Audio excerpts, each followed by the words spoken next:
say it again. Attacks targeting civilians and civilian infrastructure are prohibited under international humanitarian law. The military dynamics on the ground continue to evolve. In the past week, the city of Kherson returned to Ukrainian government control. Heavy battles also continue in Donetsk and Luhansk regions. Indeed, there is no end in sight to the war. As long as it continues, the risks of potentially catastrophic spillover remain all too real. Yesterday's incident in Poland near the Ukrainian border was a frightening reminder of the absolute need to prevent any further escalation. I wish to join the Secretary General in extending condolences to the families of the 2 Polish citizens killed in the incident. Mr. President, the ongoing bombardment of Ukraine has already damaged an estimated 40% of the country's power generation capacity. Kyiv has been hit hardest. Most parts of the capital are now without electricity for 12 hours a day. As the Ukrainian government focuses on repairing damaged infrastructure, the United Nations has made it a priority to ensure that the most vulnerable receive winter supplies and services. More than 185,000 people have already received essential basic winter supplies. Humanitarian partners are setting up heating points near the front lines. Some 525 generators were provided or are being distributed to priority institutions, including hospitals, collective centers, and clinics. Humanitarian access has resumed in the areas back under Ukrainian government control, including in Kherson. However, it is still extremely difficult to reach people in need in areas of the east and south under the control of the Russian military and across the front line. Mine contamination, particularly in areas close to the front or where control has recently shifted, are putting more lives at risk, impeding the movement of civilians and hampering humanitarian efforts. I remind the parties that international humanitarian law requires them to facilitate rapid and unimpeded passage of humanitarian relief for all civilians in need. Mr. President, the allegations of atrocities and human rights violations in Ukraine during this war are extensive. Today, I'd like to highlight grave concerns about the rights, safety, and security of the youngest Ukrainians. Over 400 children have been killed, and many more have been injured, lost their family members, or been forced to leave their homes. According to the government portal, Children of War, 279 children were considered missing as of 12 November. There are also disturbing reports of forced transfers of children, including of some under institutionalized care, to Russian-occupied territory or to the Russian Federation. OHCHR has documented several individual cases, including of unaccompanied children, that appear to amount to deportations to the Russian Federation in violation of international humanitarian law. OHCHR also continues to document other types of human rights violations, including 57 verified cases of conflict-related sexual violence. 48 of these cases are attributable to Russian armed forces and affiliated groups. 9 are attributable to Ukrainian armed forces and law enforcement authorities. The Independent International Commission of Inquiry on Ukraine continues its work towards accountability for alleged violations and abuses of human rights and violations of international humanitarian law, with ongoing investigations in and out of Ukraine. The commissioners are planning another visit to Ukraine before the end of the year. Another issue of concern is the conditions of prisoners of war. I welcome the continued prisoner exchanges between Russia and Ukraine, including most recently on 11 November. I encourage the sides to continue releasing POWs. I call on the parties to ensure humane treatment of prisoners of war, in line with their obligations under international law, in particular, the Third Geneva Convention. I also call on the Russian Federation to grant OHCHR and ICRC unimpeded access to detainees. Mr. President, the extension of the Black Sea Grain Initiative remains vital to help avert a food crisis for millions of people. More than 10 million metric tons of foodstuffs have now been moved under the initiative, reaching or on their way to some 40 countries. The impact of the initiative extends far beyond immediate ports of arrival, helping to lower global food prices for key food commodities around the world. The Secretary General has continued his engagement with all parties in support of the renewal and full implementation of the initiative. He has also emphasized his commitment to removing remaining obstacles to Russian food and fertilizer exports. These products are not under international sanctions, but suffer indirect impacts. It is important and critical to get them back to world markets. The sooner, the better. Mr. President, the risk of nuclear incident in the context of the open hostilities in Ukraine remains an unacceptable danger, and I wish to echo the serious concerns expressed by numerous member states in this regard. The IAEA Director General has recently briefed this Council on the organization's latest efforts, including ongoing discussions regarding the Zaporizhia nuclear power plant, as well as assessments of activities and materials at other sites in Ukraine. The IAEA has reported that, in the coming weeks, it will send nuclear safety and security missions to 3 more operating nuclear power plants, as well as to Chernobyl at the request of the Ukrainian government. I reiterate the imperative to avoid any military activity that could risk compromising the safety and security of any nuclear facility. Mr. President, since before the invasion of 24 February, the United Nations and many others in the global community warned of the consequences of a wider war in Ukraine, for Ukrainians, first of all, but also for much of the world. These fears have amply borne out. One significant casualty of the war has been the international collective security system we have all pledged to uphold. The damage to the structures built to resolve or manage tensions and conflict is significant, making it, in turn, even more difficult to chart a path out of the hostilities in Ukraine. There is only one way to stop the death, destruction, and division. The war must end, and it must end in line with international law and the UN Charter, as called for by the UN General Assembly. Thank you, Mr. President. I thank Ms. DiCarlo for her briefing. And I give the floor to those council members who wish to make statements. I give the floor to the representative of the United States. Thank you, Mr. President. And thank you, Undersecretary General DiCarlo, for your valuable briefing today. Colleagues, I want to start by noting the tragic explosion that killed 2 people in Poland near the Ukrainian border. We extend our deepest condolences to the loved ones of those Polish citizens who were killed. As President Biden told President Duda last night, we stand with Poland in this difficult moment and have offered our full support for and assistance with Poland's investigation to determine exactly what happened. We have complete confidence in the Polish government's investigation and appreciate the calm, careful, and measured response. While we still don't know all the facts, we do know one thing.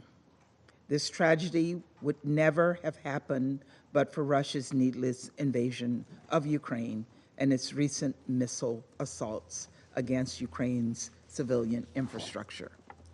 The UN Charter is clear.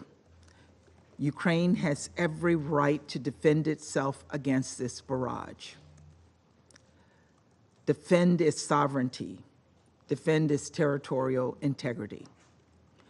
The more than 90 missiles that rained down on Kyiv and other targets in Ukraine have devastated civilian infrastructure. In fact, this may have been the widest scale missile attack since the beginning of the war. Now millions of Ukrainians are without heat or electricity.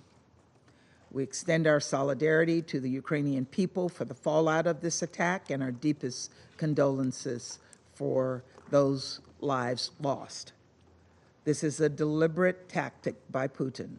He seems to have decided that if he can't seize Ukraine by force, he will try to freeze the country into submission. It is hard to overstate how horrific these attacks are.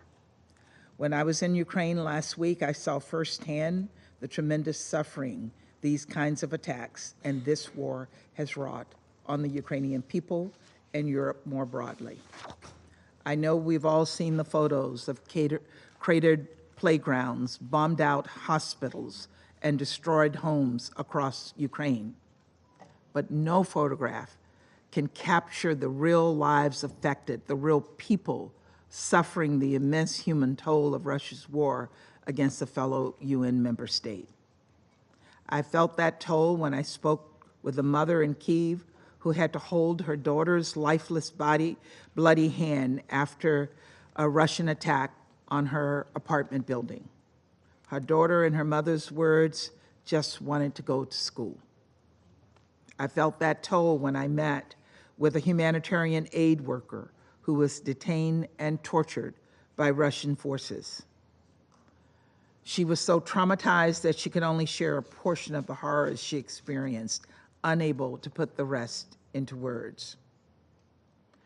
I felt that toll when I met a 10-year-old named Melina, who lived in a facility where displaced families were gathered to prepare for a bitterly cold winter, a facility which itself had once been hit and damaged by Russian missiles.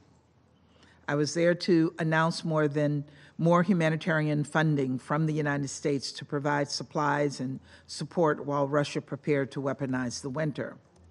I made that announcement in the dark during a blackout caused by Russian attacks. Afterwards, I asked Melina what she would do when the war was over. And I could tell that this was something that she had given some thought to. She said simply, she wanted to see her best friend, who she had not seen since the start of the war. And I have to say, I wondered if she would someday see her friend again. Colleagues, when I met with President Zelensky, his message was simple. He seeks peace. He told me he seeks a just peace that is based on the UN Charter and its principles, which is what everyone in this council is here to uphold and defend. We cannot say the same for Russia. As Secretary Blinken has told this council, if Russia stops fighting this war today, the war ends. If Ukraine stops fighting, Ukraine ends. It is Ukrainian civilians who are in danger. It is Ukrainian civilians whose electricity grids have been targeted, who aren't sure how they will keep warm throughout the winter. It is Ukrainian civilians who are suffering. There is one man sitting comfortably in Moscow who can put a stop to this brutal, horrific war right now, this second. But until he does, we must address not only the scale of the humanitarian and human rights crisis unfolding in Ukraine, but also the continued spillover effects of this needless war. Just look at the outsized harm done by Russia's exacerbation of the global food security crisis. Colleagues, if you're looking for a practical way to lower tensions and help those in need, it would be by supporting and securing an extension of the Black Sea Grain Initiative. According to the UN's records, nearly 500 ships carrying over 10 million metric tons of grain and other food items have departed under this initiative. That's enough to feed tens of millions of people. The Black Sea Grain Initiative has helped stabilize food markets, with reports that prices have fallen to pre-war levels. 2/3 of the wheat exported under the initiative has gone to the global south. but the deadline for renewing the deal is fast approaching. When I was in Kyiv, I visited a granary and heard that farmers need this deal to be extended so they will have the confidence to plant their wheat and continue serving as a breadbasket to the developing world. I could hear the desperation in their voices, and I promised them that I would take their message back to the Security Council. Russia must extend this essential life-saving arrangement. Russia must allow these ships to keep feeding the world. And I call on our fellow council members to make the same calls with the same urgency to keep the deal alive. In the long run, the only way to ensure food supplies are not impacted further is for Russia to withdraw its troops, stop the atrocities, and end the war. But in the meantime, we're grateful for the efforts of Turkey and the UN in sustaining and expanding this life-saving initiative. And I hope sincerely that we can continue to strive with Ukraine in the driver's seat toward a just and lasting peace. Thank you, Mr. President. I thank the representative of the United States for their statement.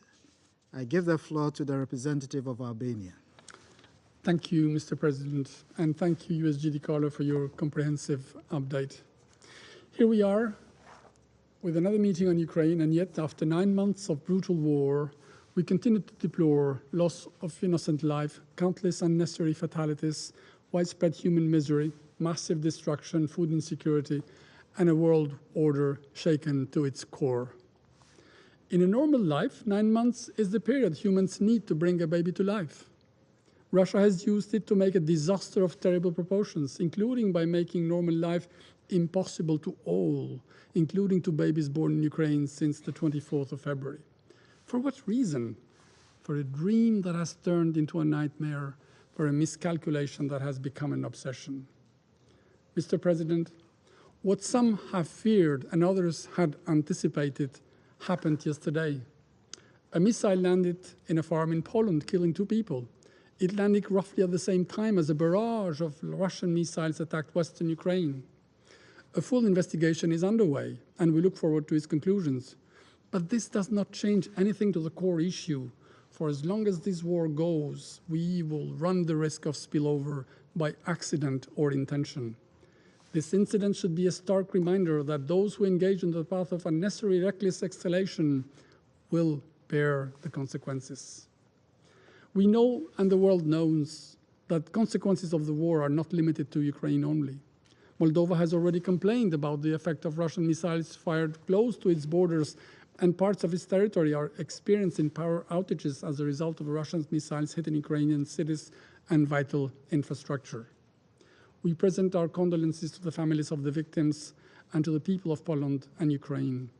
We reiterate our full and unwavering solidarity with Poland, just as with every other NATO member. Let's make it clear, this is not a war between Russia and NATO, nor is it between Russia and the West. It has never been, despite Kremlin's propaganda to justify its debacle. It is and remains a war of choice, a pure act of unprovoked aggression and an attempt to grab territory. This war must end, not expand. And Russia started it, Russia must put an end to it, and this is long time past due.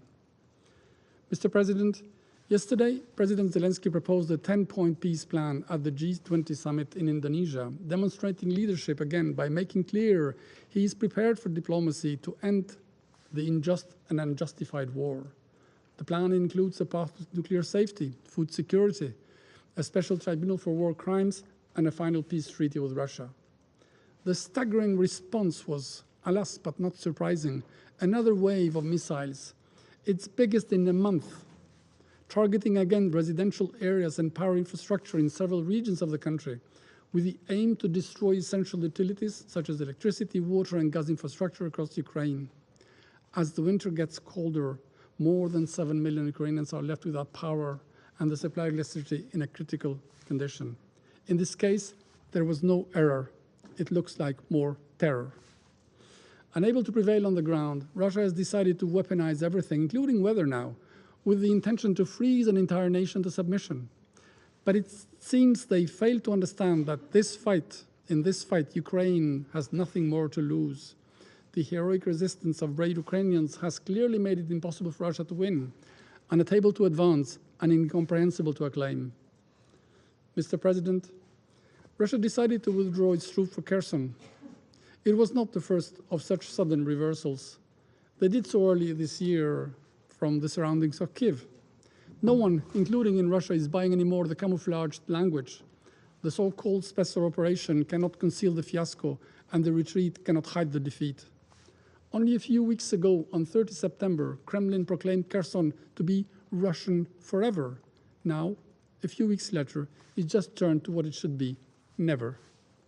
A wiser decision would be for Russia to come to senses, cease all hostilities, and unconditionally withdraw all its forces and military equipment from the entire territory of Ukraine. And let me reiterate once more that any annexation of territory by another state resulting from the threat or use of force is a violation of the principles of the UN Charter and international law and will not be accepted. Mr. President, the Russian Federation continues to violate and blatantly ignore international law. USG DiCarlo mentioned some key aspects of these violations. The use of missiles, drones, explosive weapons in populated areas are prohibited by international law, including by binding resolutions of this Council that Russia has voted for. Violations of human rights and international humanitarian law, enforced disappearance and arbitrary detention of civilians, torture and ill treatment of both civilians and prisoners.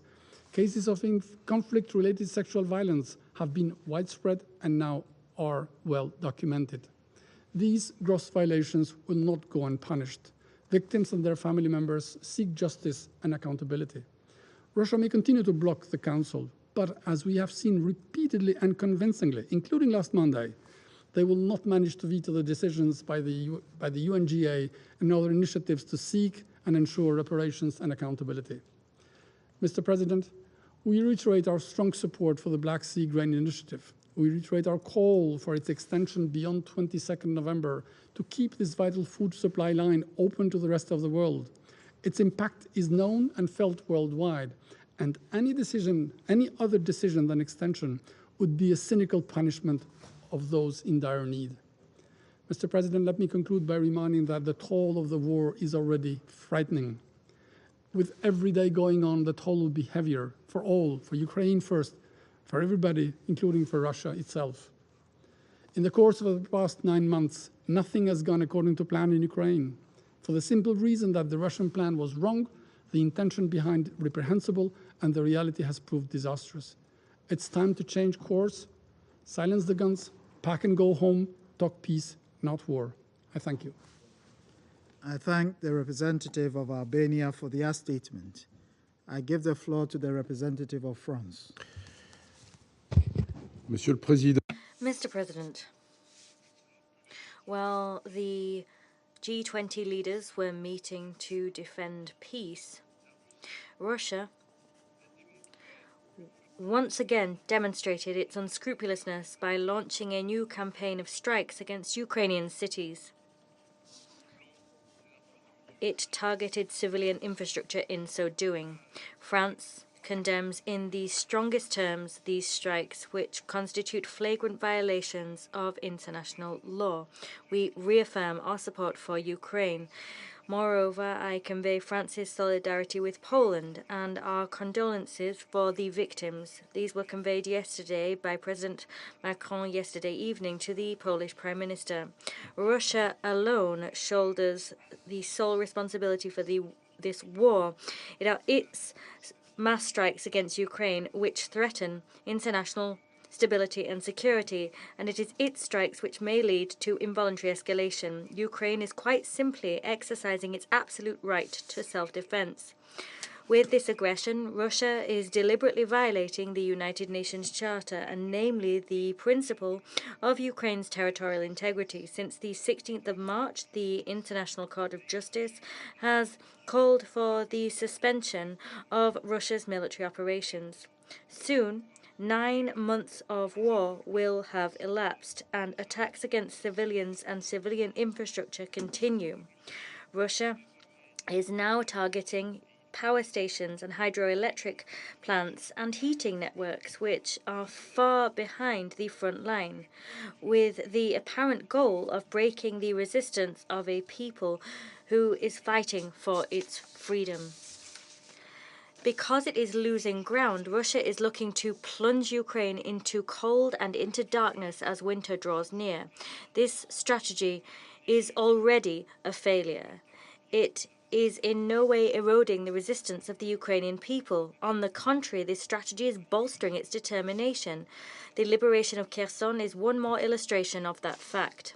Mr. President, the more Russia digs its heels in to make this war last, the more it worsens the energy, food, and economic consequences of that war. In recent weeks, in this very chamber, we've heard Russia increase its outrageous accusations regarding the preparation of a dirty bomb by Ukraine.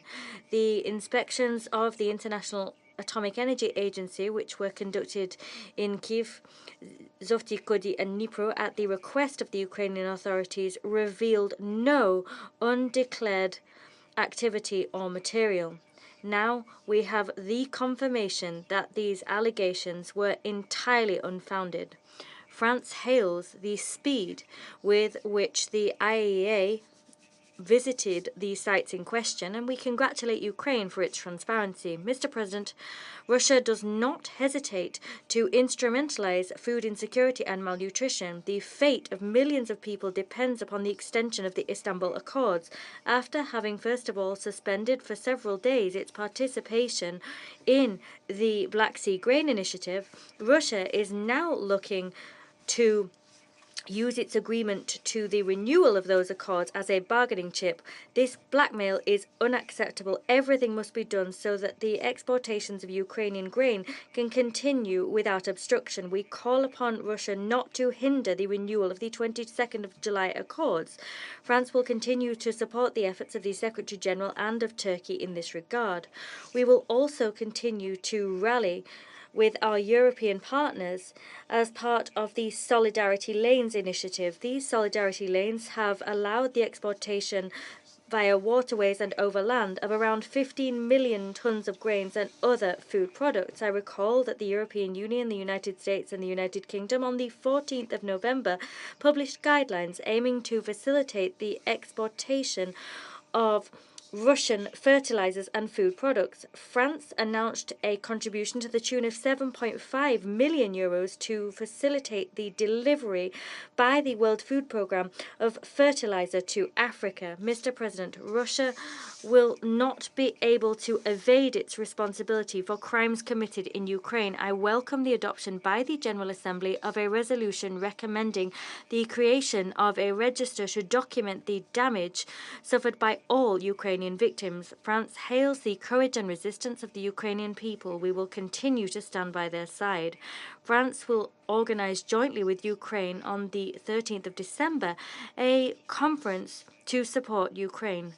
This conference will aim to meet the urgent needs on the ground and will increase the supply of international aid, whether we're talking here about essential material or the reconstruction of critical infrastructure, in particular of energy infrastructure. France reiterates its unwavering support for the sovereignty and territorial integrity of Ukraine in the face of Russia's aggression. We remain determined to continue our support for Ukraine's efforts to defend its territory and will do so as long as is necessary. Thank you. I thank the representative of France for their statement. I give the floor to the representative of the United Kingdom. Thank you, President, and thank you, Under Secretary General Di Carlo, for your briefing. I'd like to start by offering our sympathies and condolences to the Polish people and to the families of those injured and killed in yesterday's incident.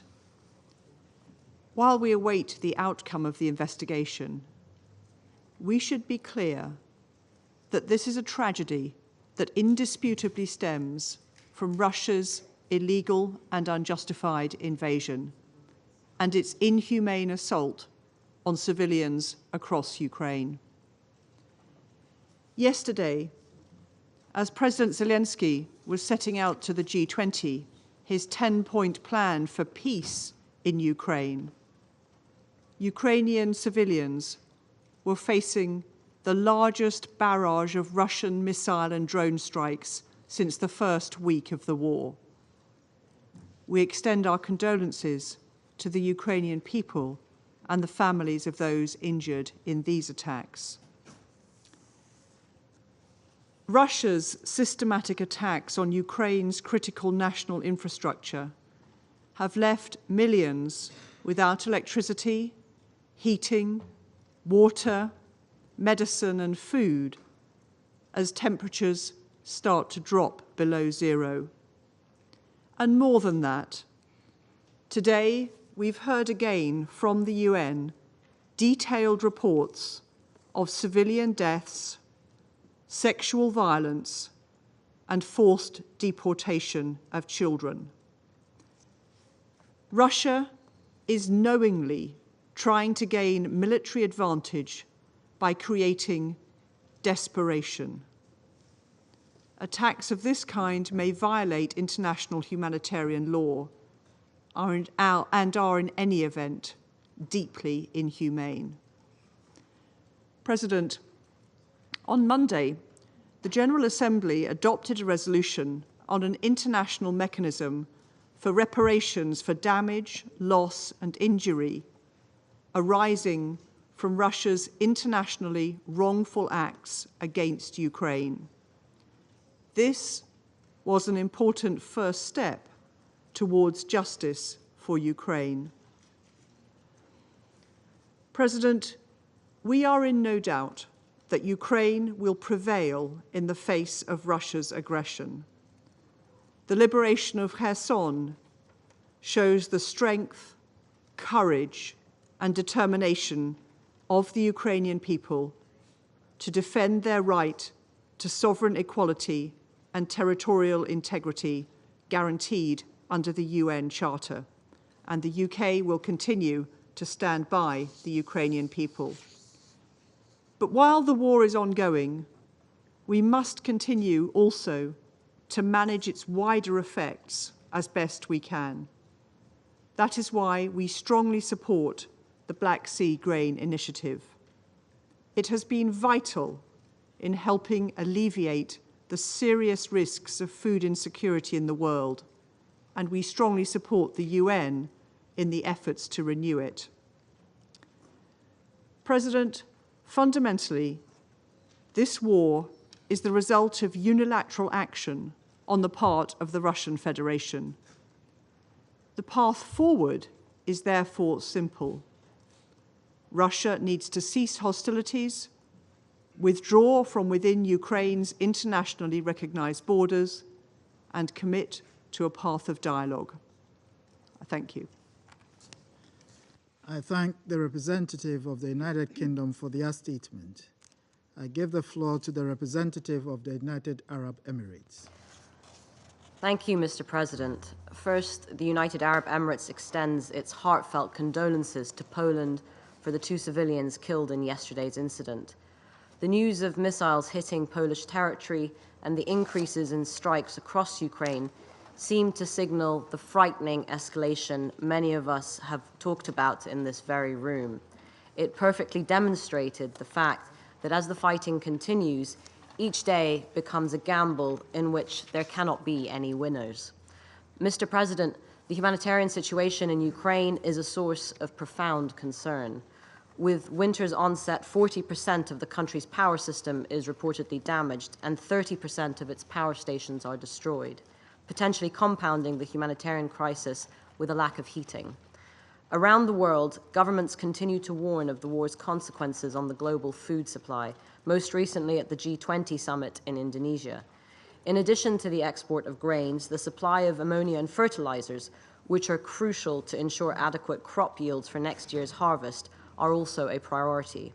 As the Secretary General has said, we cannot let this year's crisis of affordability become next year's crisis of availability. We join the call to renew the Black Sea Grain Initiative, and we urge the stakeholders to reach a solution that ensures the extension of these agreements, a critical breakthrough for which we are grateful to the UN and Turkey. Similarly, we commend OCHA and the other humanitarian actors for their tireless efforts to provide Ukrainian civilians with essential supplies, including the recent convoys to southern Ukraine. As humanitarian assistance and efforts to renew the grain initiative continue, we must acknowledge that this is not enough. Only a sustainable and peaceful resolution of the war will put an end to the suffering it has caused.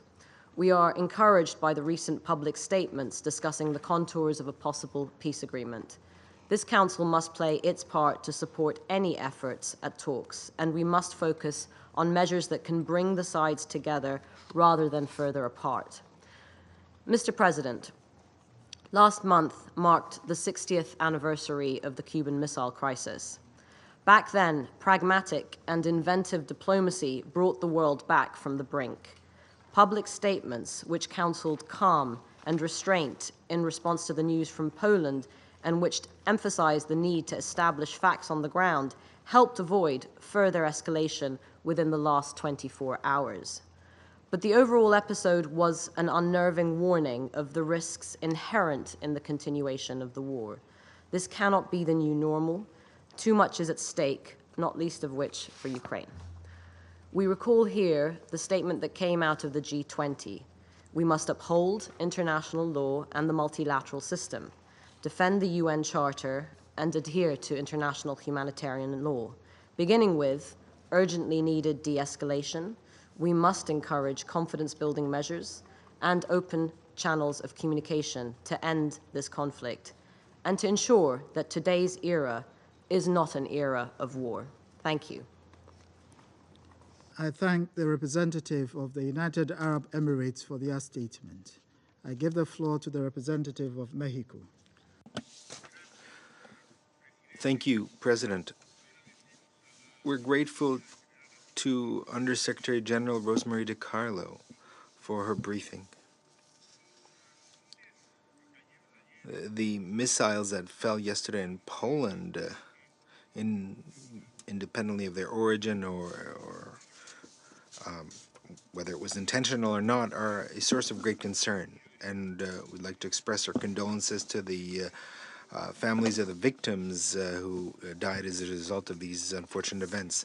This incident reminds us that the risks of an expansion of this conflict are real, and they force us to increase our efforts to find a diplomatic solution quickly to put an end to the suffering of the civilian population in the entire region. I would like to refer to 4 points. First of all, I'd like to mention the humanitarian situation.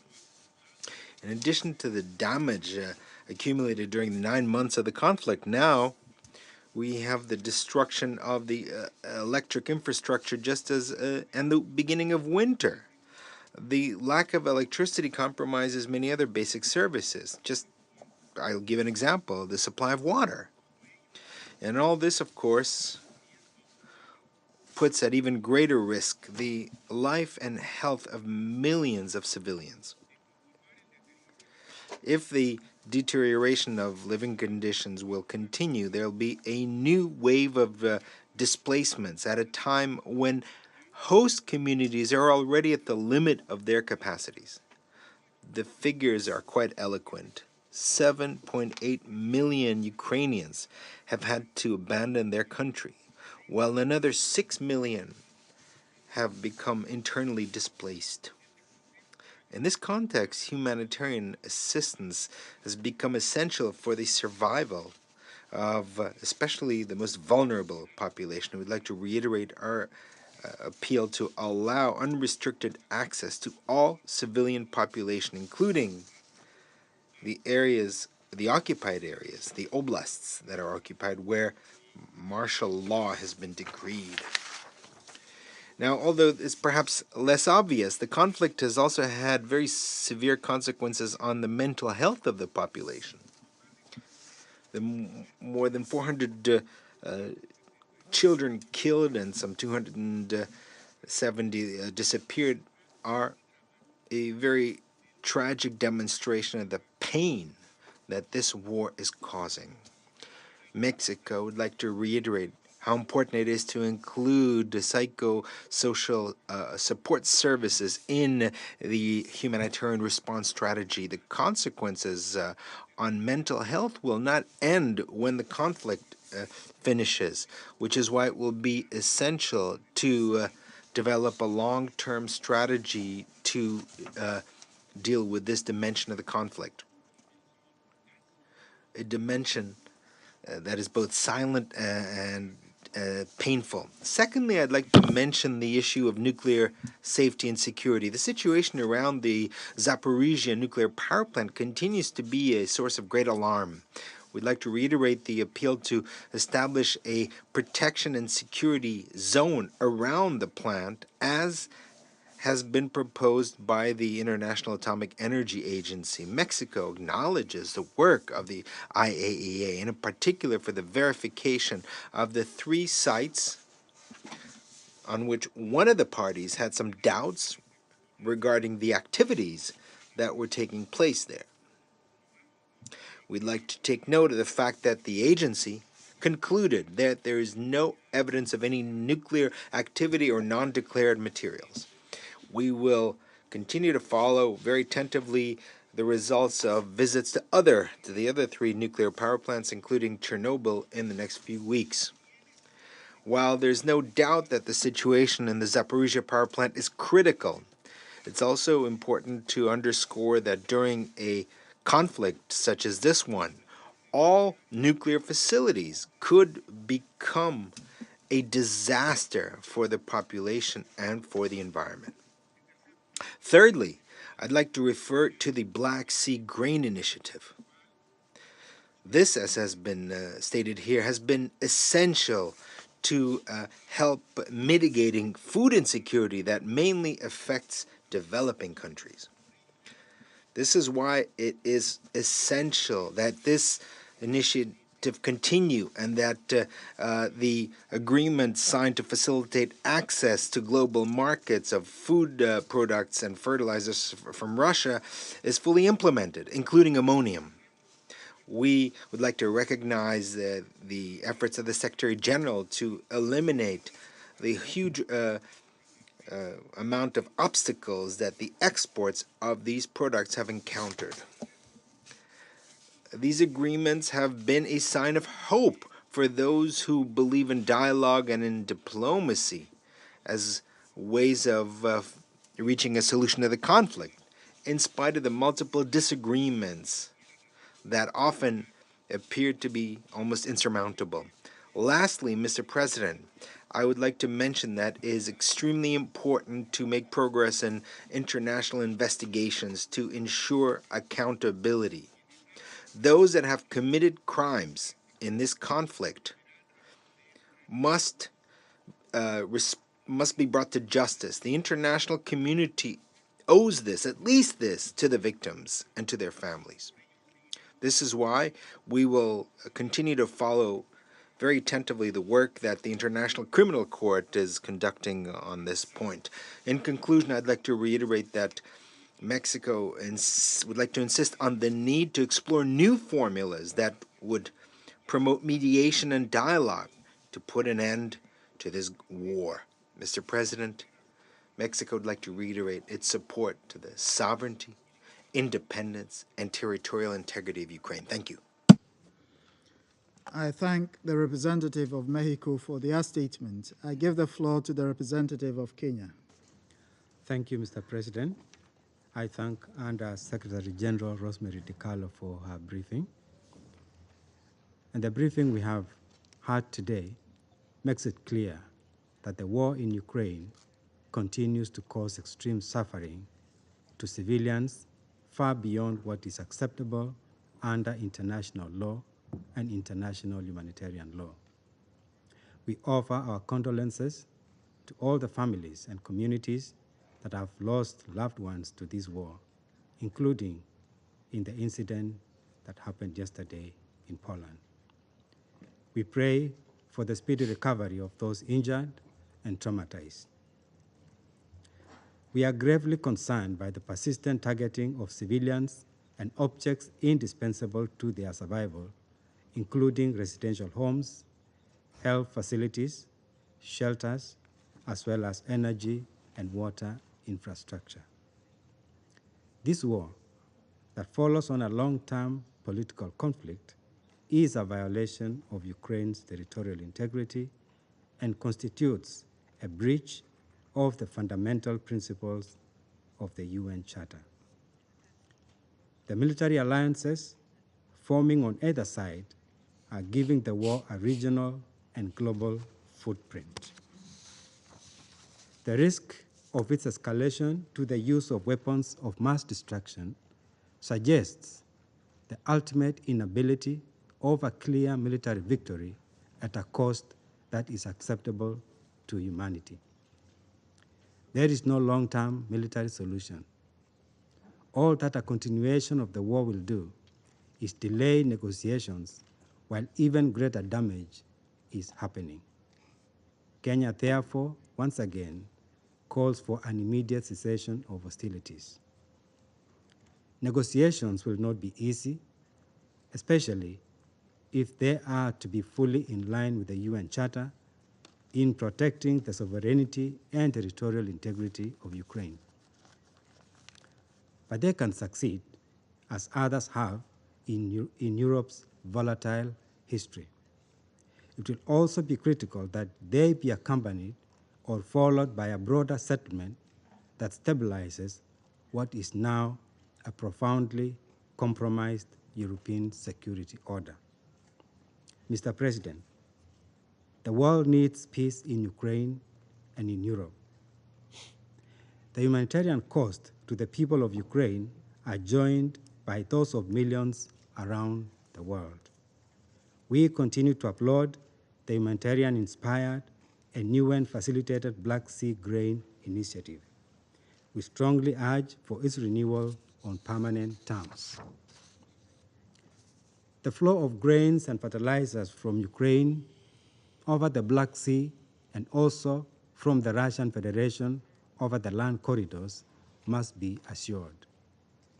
Unfortunately, there are still unilateral blockages of food and fertilizer products despite the frequent assurances to the contrary. We therefore urge the Secretary General to urgently undertake an assessment of official and unofficial blockages and to make that report available to the Security Council. The same should be done by humanitarian organizations such as the World Food Programme. We also encourage regional organizations such as the European Union and the African Union to review and report on the experiences of their member states in ensuring unimpeded exports of Ukrainian and Russian food and fertilizer to world markets. Our region, the Horn of Africa, is experiencing the worst drought in decades. We cannot afford to pay for exceedingly expensive fertilizer if we are to avoid a worse food insecurity situation in the coming year. We must move from political assurances of the open flow of these vital goods and transparently and rigorously assess and report the facts on the ground. Millions of lives depend on this august house, going beyond rhetoric and guaranteeing practical effects. Mr. President, the crisis presents an opportunity. Africa is the most food insecure region in the world, yet it has the largest amount of underused arable land with a population that is still mostly rural-based. Too many African families use a disproportionate part of their incomes on purchasing food. It is a major component of the political instability that sadly leads to the continent having the most conflict situations being handled by the Security Council.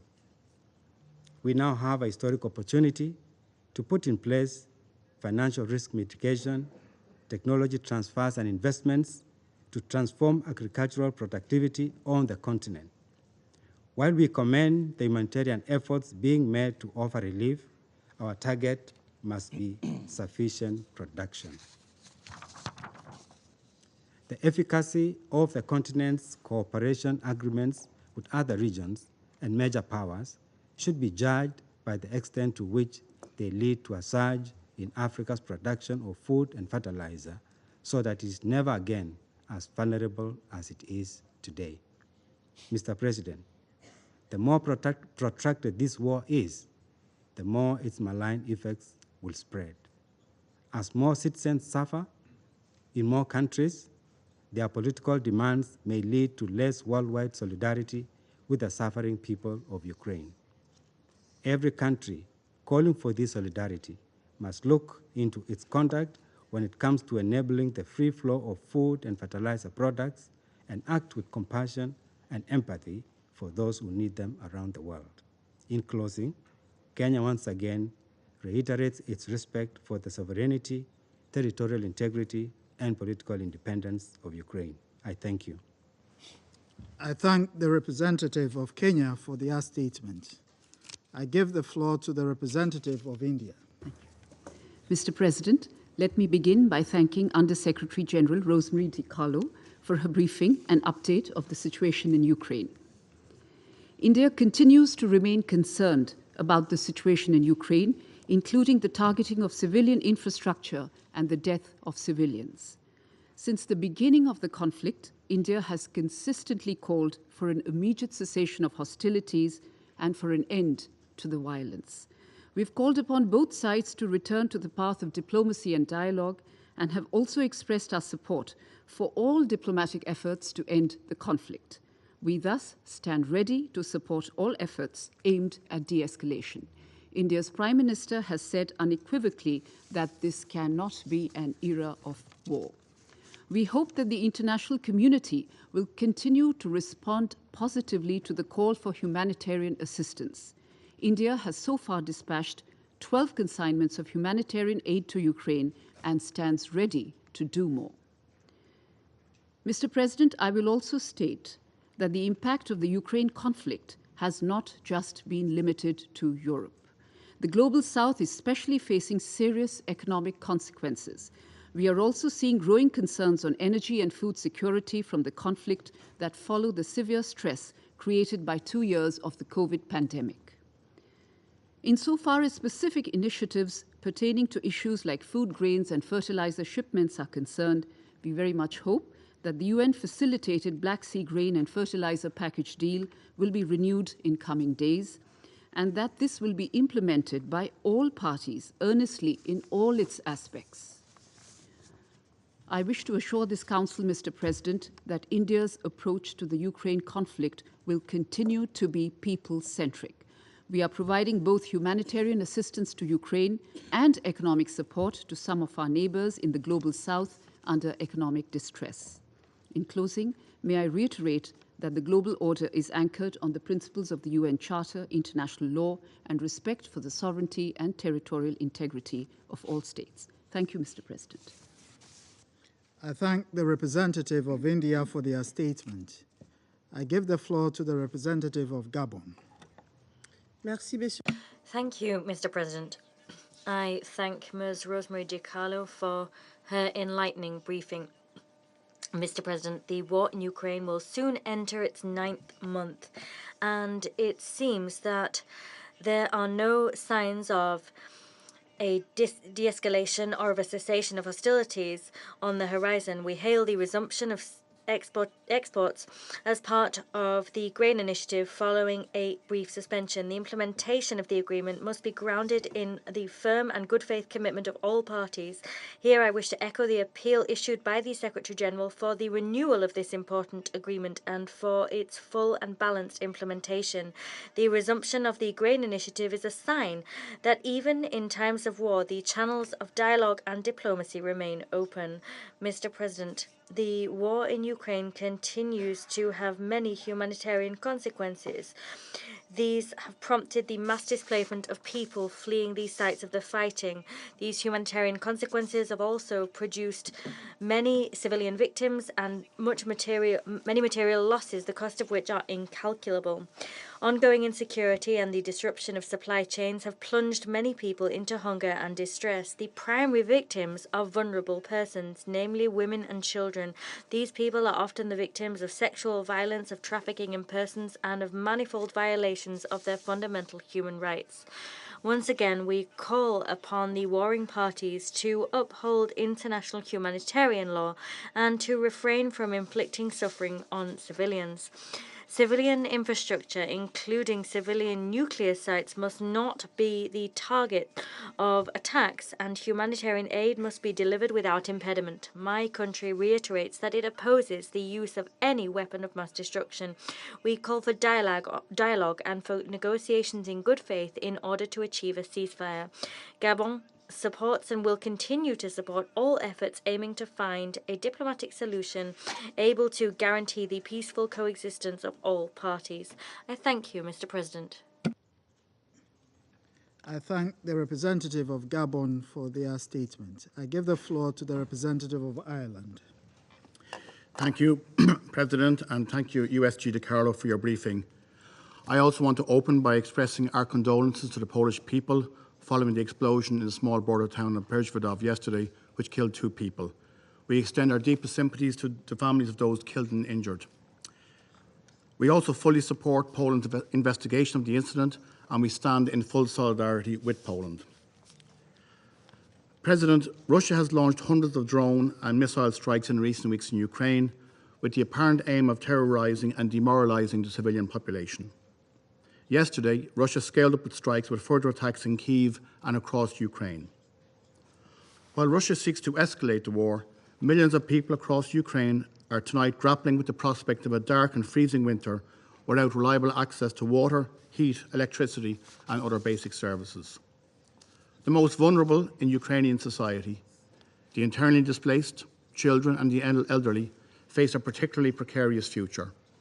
Women, already disproportionately impacted by the war, are once again put in unsafe and precarious situations. That this may be the intended result of recent Russian attacks on Ukraine's cities and infrastructure is simply unconscionable. This includes efforts to remove Zaporizhia from the Ukrainian grid and attacks on other Ukrainian nuclear facilities. This utter disregard for nuclear safety carries the strong risk of a nuclear incident with terrible consequences for Ukraine, Russia, and the wider region. We stress the importance of the 7 pillars of nuclear safety and security and their applicability in armed conflict, as set out by the IAEA Director General. We condemn these heinous attacks in the strongest possible terms. Attacks intentionally directed against civilians and civilian objects are war crimes, and those responsible for such attacks must be held to account. Mr. President, the people of Ukraine have shown remarkable resolve and determination in the face of brutal adversity. Ireland stands with them today, as always. We are very concerned by reports of heavy fighting in the east, where living conditions for the civilian population are increasingly dire, and where Russian forces continue to attack, particularly around the city of Bakhmut and other towns in the region.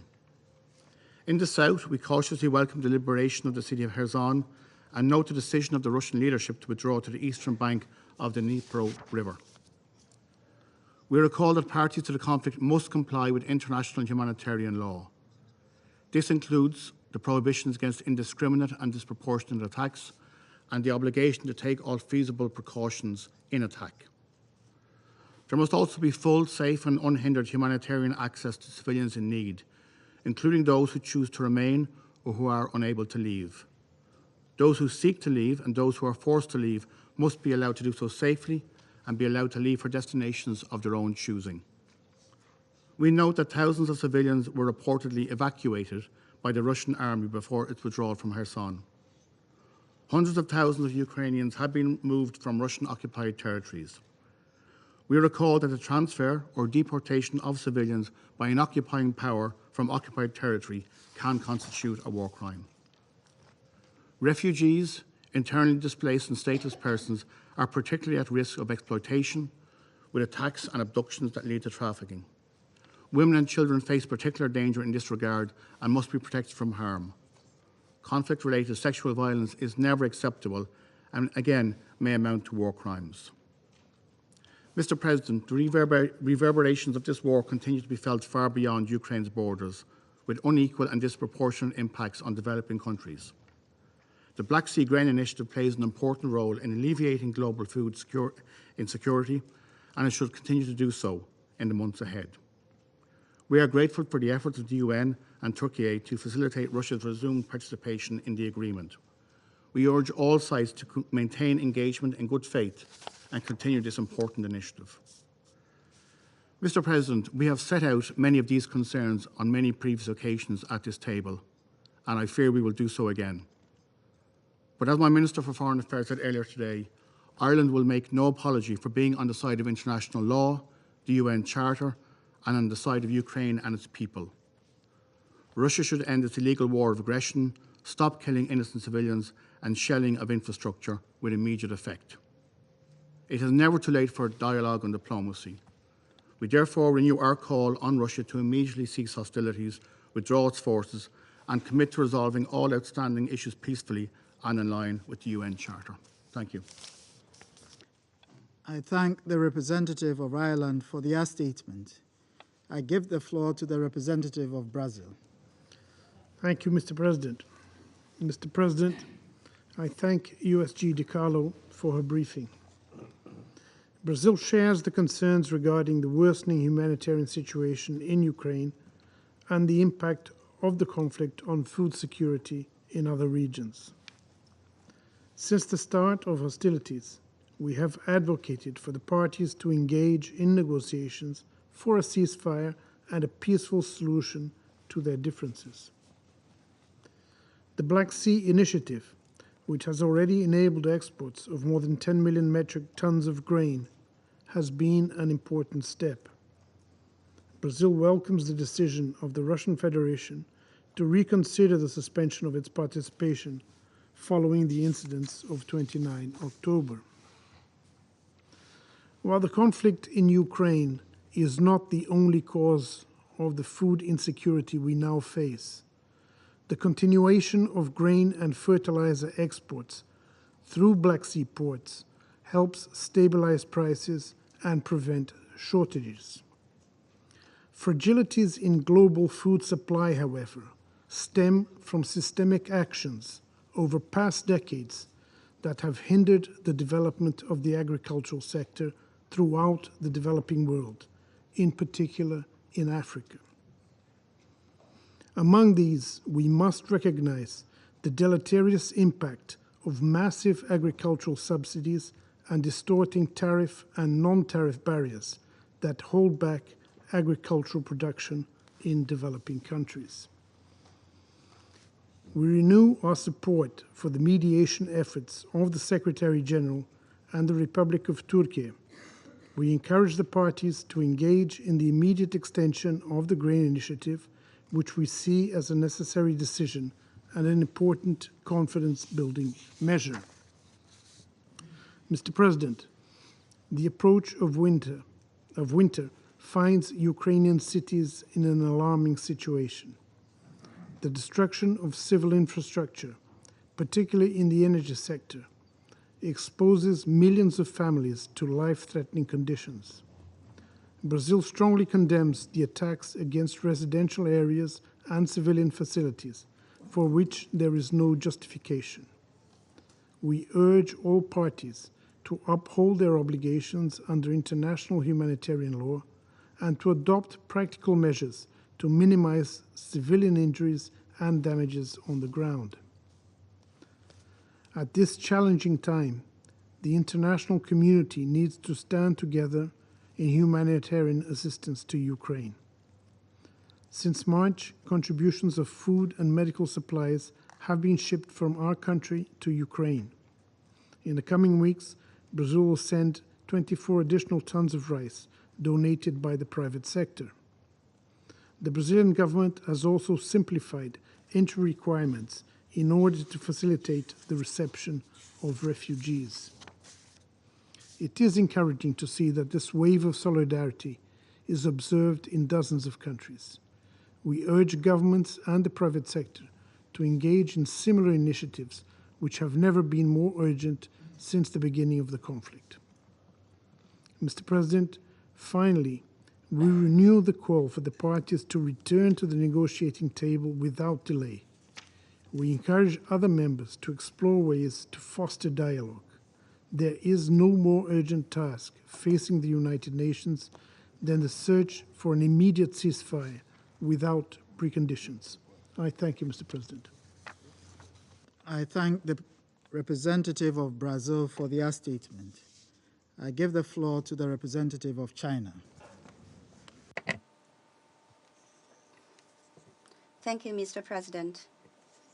Mr. President, the Ukraine crisis is getting increasingly protracted, expanded, and complex, putting further stress on the current tense international situation and bringing greater uncertainty to the world, which is not in the interest of any party.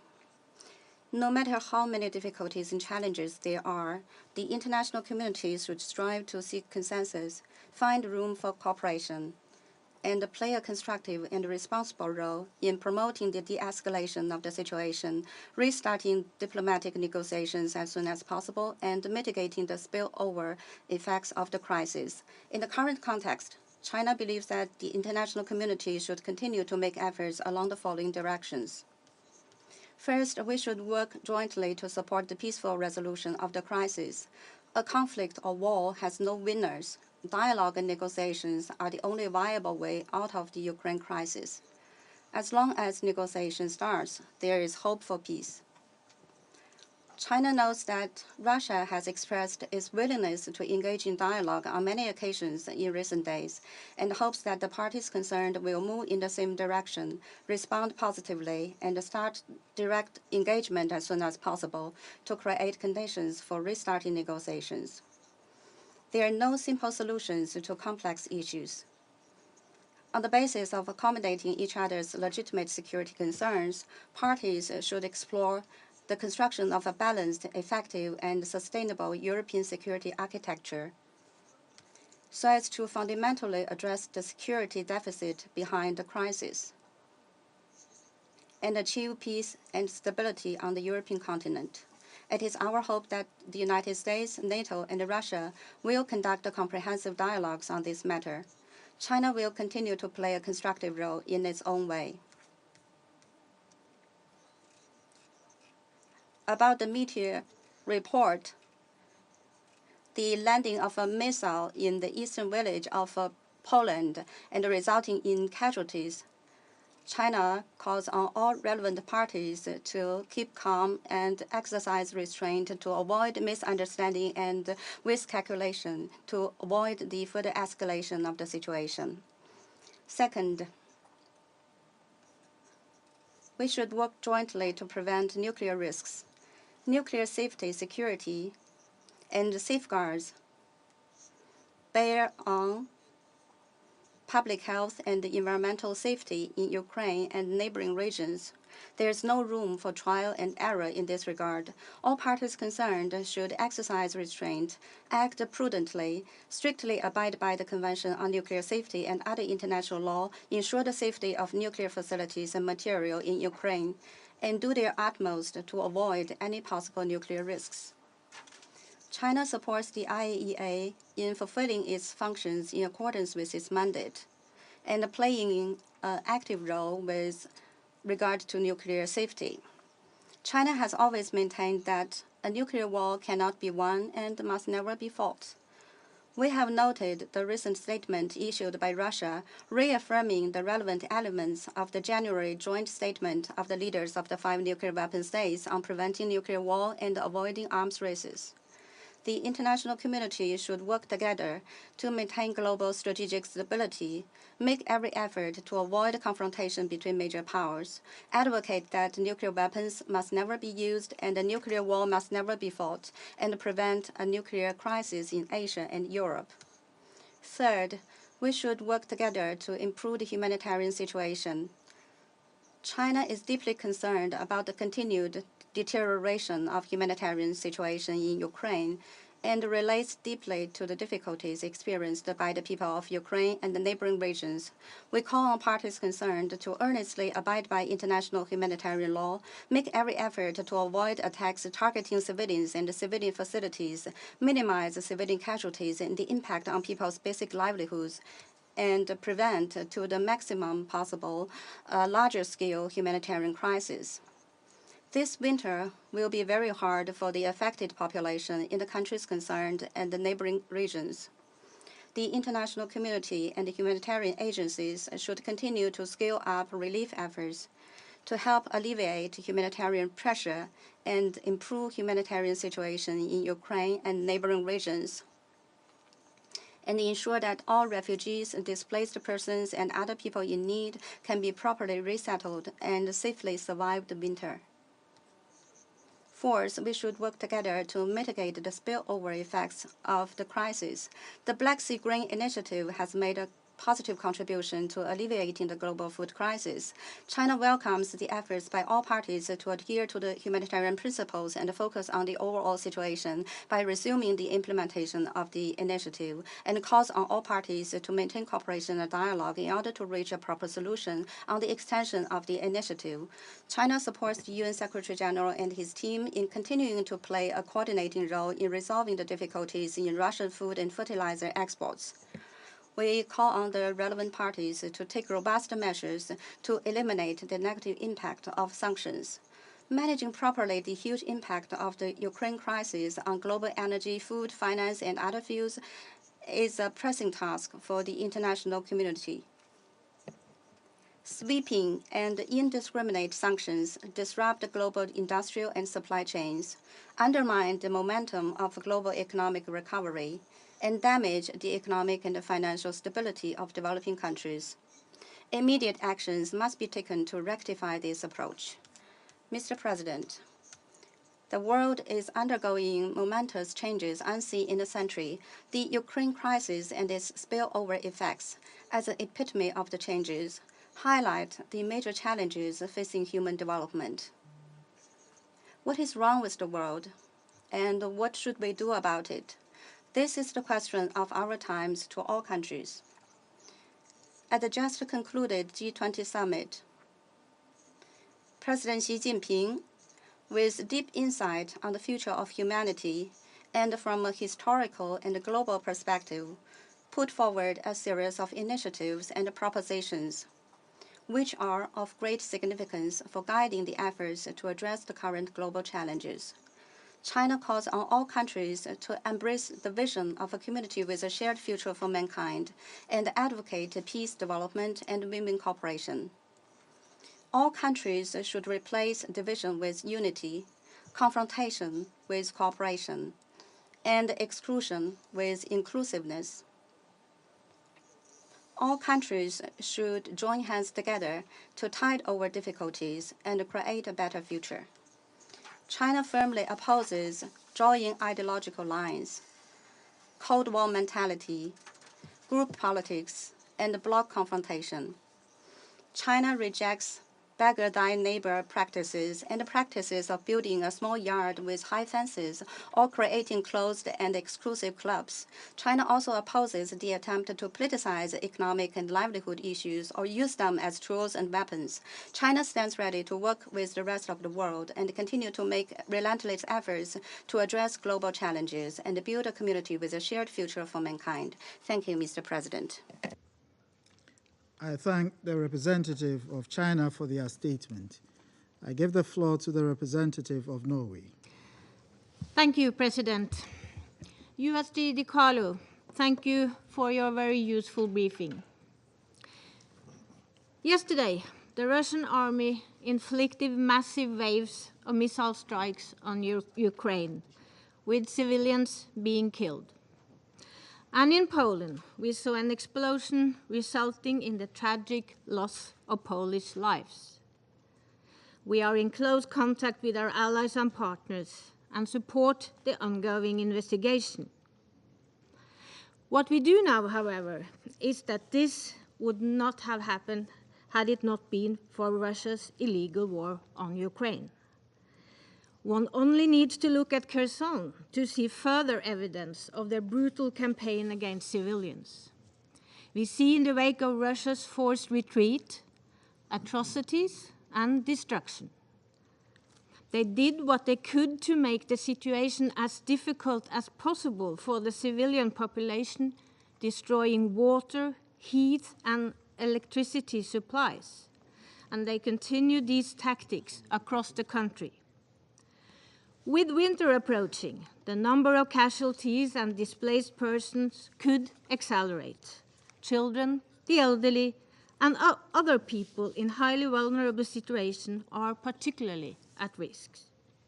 We call for safe, rapid, and unimpeded access for humanitarian organizations to all people in need, including access to prisoners of war.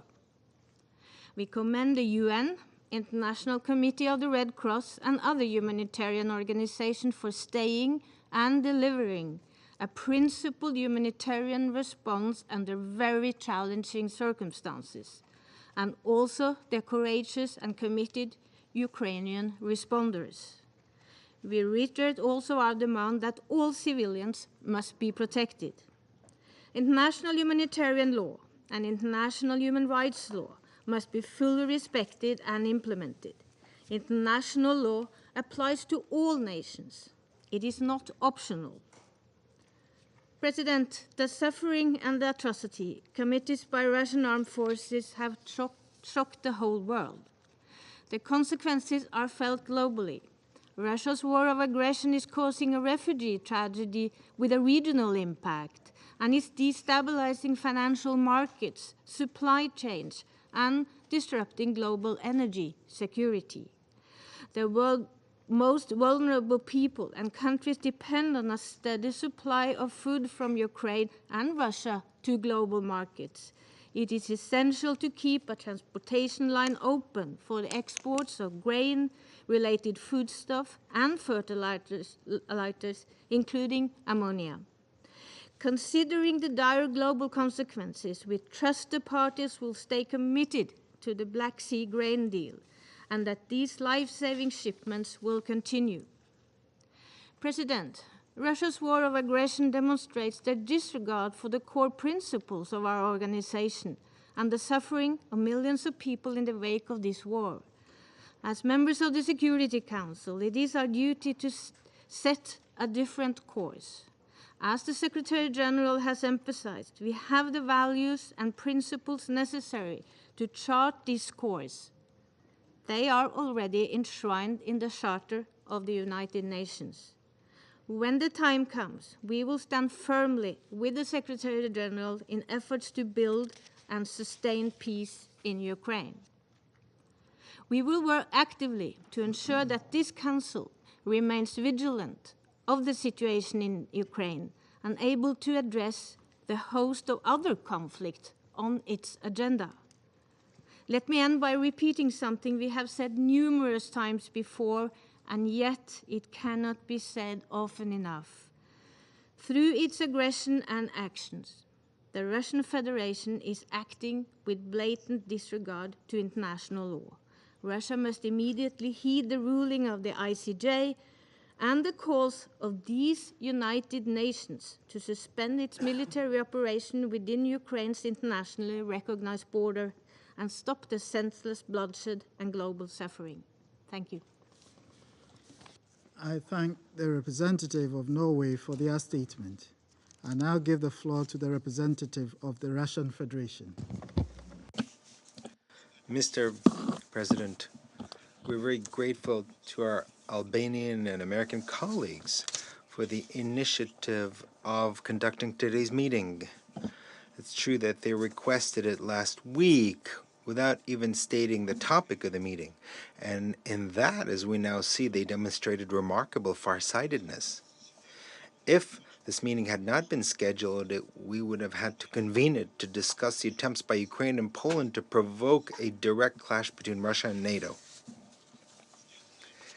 Now, the completely irresponsible statements made by the leaders of these two countries cannot be interpreted any other way. For example, the statement by Mr. Zelensky, and I quote, "We must put the terrorist in his place. the more Russia feels its impunity, the greater the threat for anyone who is within the range of Russian missiles.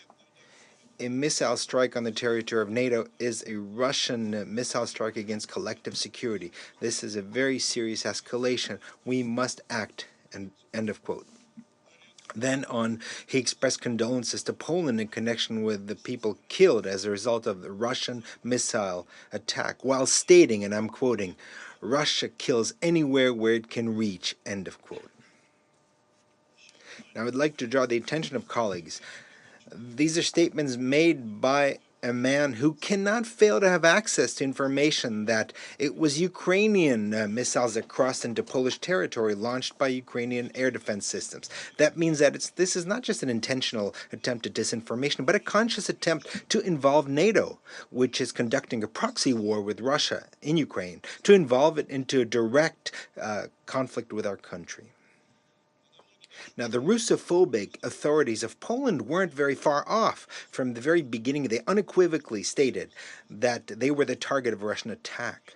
The foreign ministry of this country summoned the Russian ambassador in the middle of the night to register their resolute protest. And this in spite of the fact that photos published in the social media in the wake of the event leave no doubt that it was Ukrainian air defense missiles that crossed into Poland. And now this has been confirmed even by NATO and overall in the West.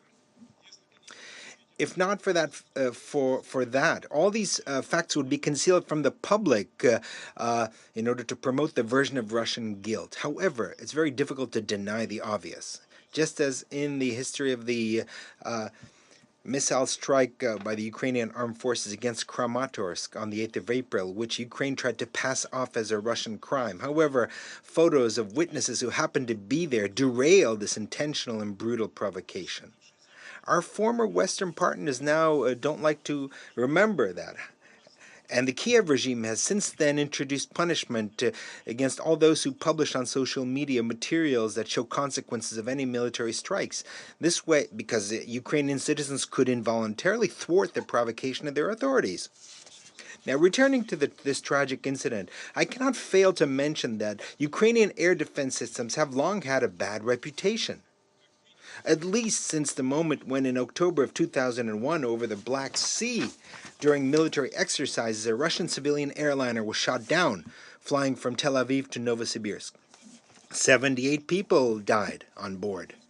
Many recalled also the tragedy of that tragedy in 2014 when over the Donbass the Malaysian Boeing was shot down. The so-called international investigators, who included Ukraine, didn't even consider as a matter of principle the possibility of Ukraine's responsibility for that disaster. And over the past few months, we regularly see footage about the consequence of the Ukrainian air defense missiles falling on residential homes, which were used to conceal these systems. There are clumsy attempts to pass off these incidents as consequences of Russian strikes carried out with high-precision weapons against the military targets and critical infrastructure, while keeping silent that in case of a direct hit by such high-precision weapons, there would be nothing left of these homes. Distinguished colleagues, we have long ago stopped being surprised by your attempts in any circumstances, in spite of facts or common sense, to blame Russia for everything.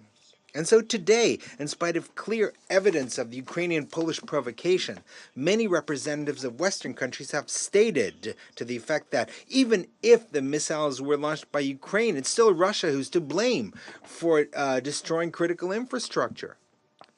The lameness of this logic manifests itself in all its glory as it applies to the irresponsible shelling of Zaporozhye power plant. As everyone knows, Ukraine is behind that shelling.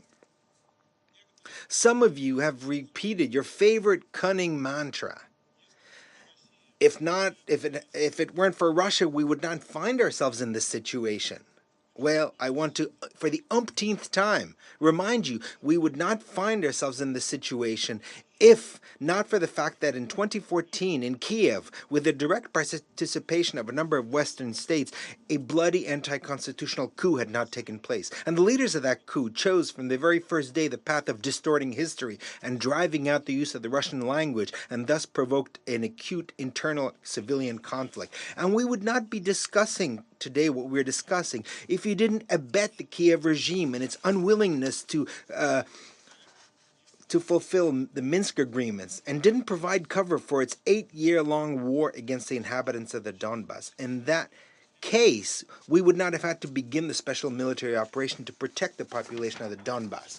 And if you had not interfered and did not supply Ukraine with weapons and ammunition, if you encouraged the Ukrainian leadership to strive for peace on realistic terms rather than fuel its feverish fantasies about the possibility of victory over Russia, for the sake of which the Zelensky regime is senselessly throwing tens of thousands of its soldiers into the meat grinder. If you reacted to the terrorist actions of the Ukrainian special forces against Russia, we would not be forced to conduct precision strikes on infrastructure. But since you're acting as you're acting, while the Kiev regime is taking credit for non-existent military prowess, we are forced to achieve the goals set for the special military operation by weakening the military potential of Ukraine, which was created first and foremost due to the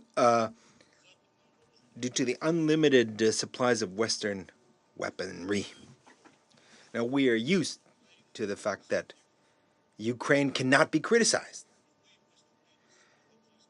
Any crimes by the Kiev regime are a priori ignored, or the blame is shifted to Russia.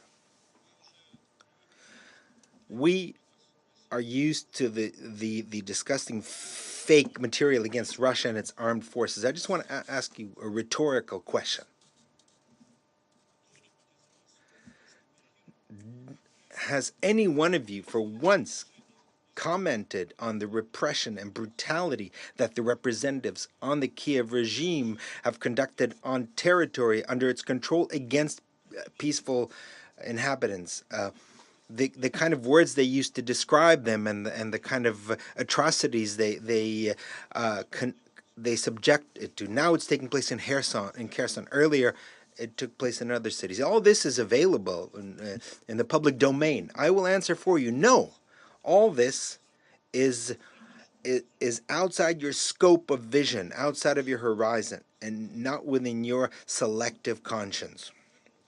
So, when you criticize someone, look at yourselves in the mirror, and while you're at it, don't forget to remember how you arrogantly rejected the proposed discussion of issues of European security, clinging to the sacred right of NATO to expand without heeding the concerns of other countries.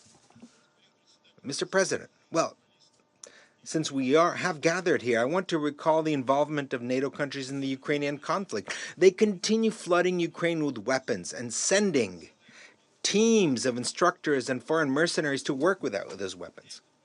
At the same time, the U.S. military has actively become involved in planning and de facto control over the conduct of military activities, which was recently officially recognized by the Pentagon. We have no doubt how Western military technology is used for targeted strikes against civilian facilities. Just over the past week, frequent artillery barrages have been fired, including using HIMARS multiple rocket launchers against the central and residential parts of Donetsk, Yasinovato, Stakhanovsk, Svatovo, and other cities, and even the cities of the Belgorod Oblast of Russia. And strikes continue to be conducted against the Kakhovska hydroelectric plant, which could lead to a major humanitarian disaster. We have no illusions why this is necessary for the West.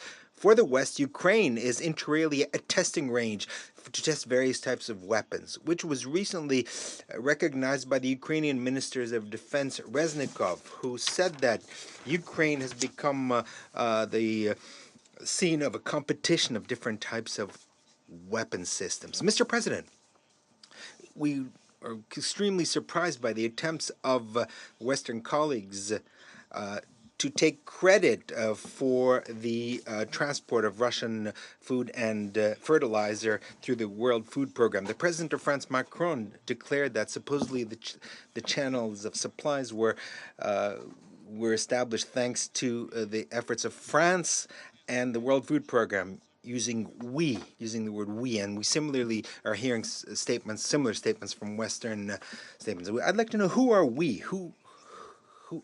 I just want to recall that we're talking about fertilizer that Western countries retained on their territory and that Russia proposed to transfer by itself to developing countries. And the West, in particular the European Union, not only did not assist this, but tried to prevent it. Now they're trying to claim all credit for it. I want to once again stress that it's Russian fertilizer that are being sent to Africa that were earlier retained in the European Union and frozen. And it was Russia itself that proposed to deliver this to developing countries. That is precisely what is taking place with the mediation of the World Food Program. And we're actually paying for this ourselves, for the transport. Mr. President, it would be naive to think that all the assistance provided by the West, all the military and financial support of Ukraine, is used as intended. We have provided quite a bit of evidence how a significant part of this weapon falls into the hands of terrorists and criminals fueling conflicts around the world, whereas a huge amount of the equipment is simply stolen. It appears that at last the countries that are supplying this so-called assistance have begun to give serious thought to this. On the 7th of November, a group of American experts was sent to Ukraine to verify the supplies of weapons to Kiev.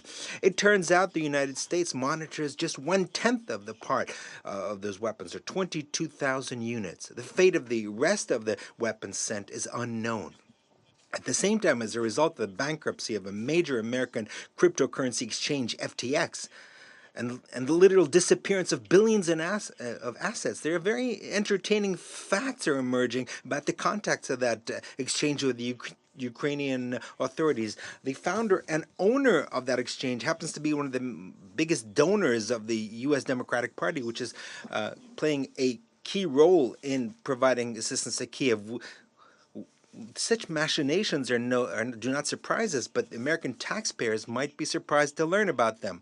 Now, there are faint voices of reason that are beginning to be heard in the West, but they're drowned out by the aggressive chorus of those who are seeking by any means to prolong hostilities and to inflict a defeat on Russia with the help of Ukraine. Secretary General of NATO Stoltenberg has stated that the alliance considers unacceptable any contacts which would be aimed at finding a solution that takes into account the positions and interests of Russia, whereas the former special representative of the United States in Ukraine, Mr. Volker, in his article, conditioned normalizations of relations between West and Russia with a defeat, change of leadership, and a revision of our external borders. The responsibility for their transgressions, Western countries are trying to shift it on Russia, and they're using our organization, the United Nations, for their sordid ends. This was clearly demonstrated this past Monday on the 14th of November during the debates of the special session of the General Assembly.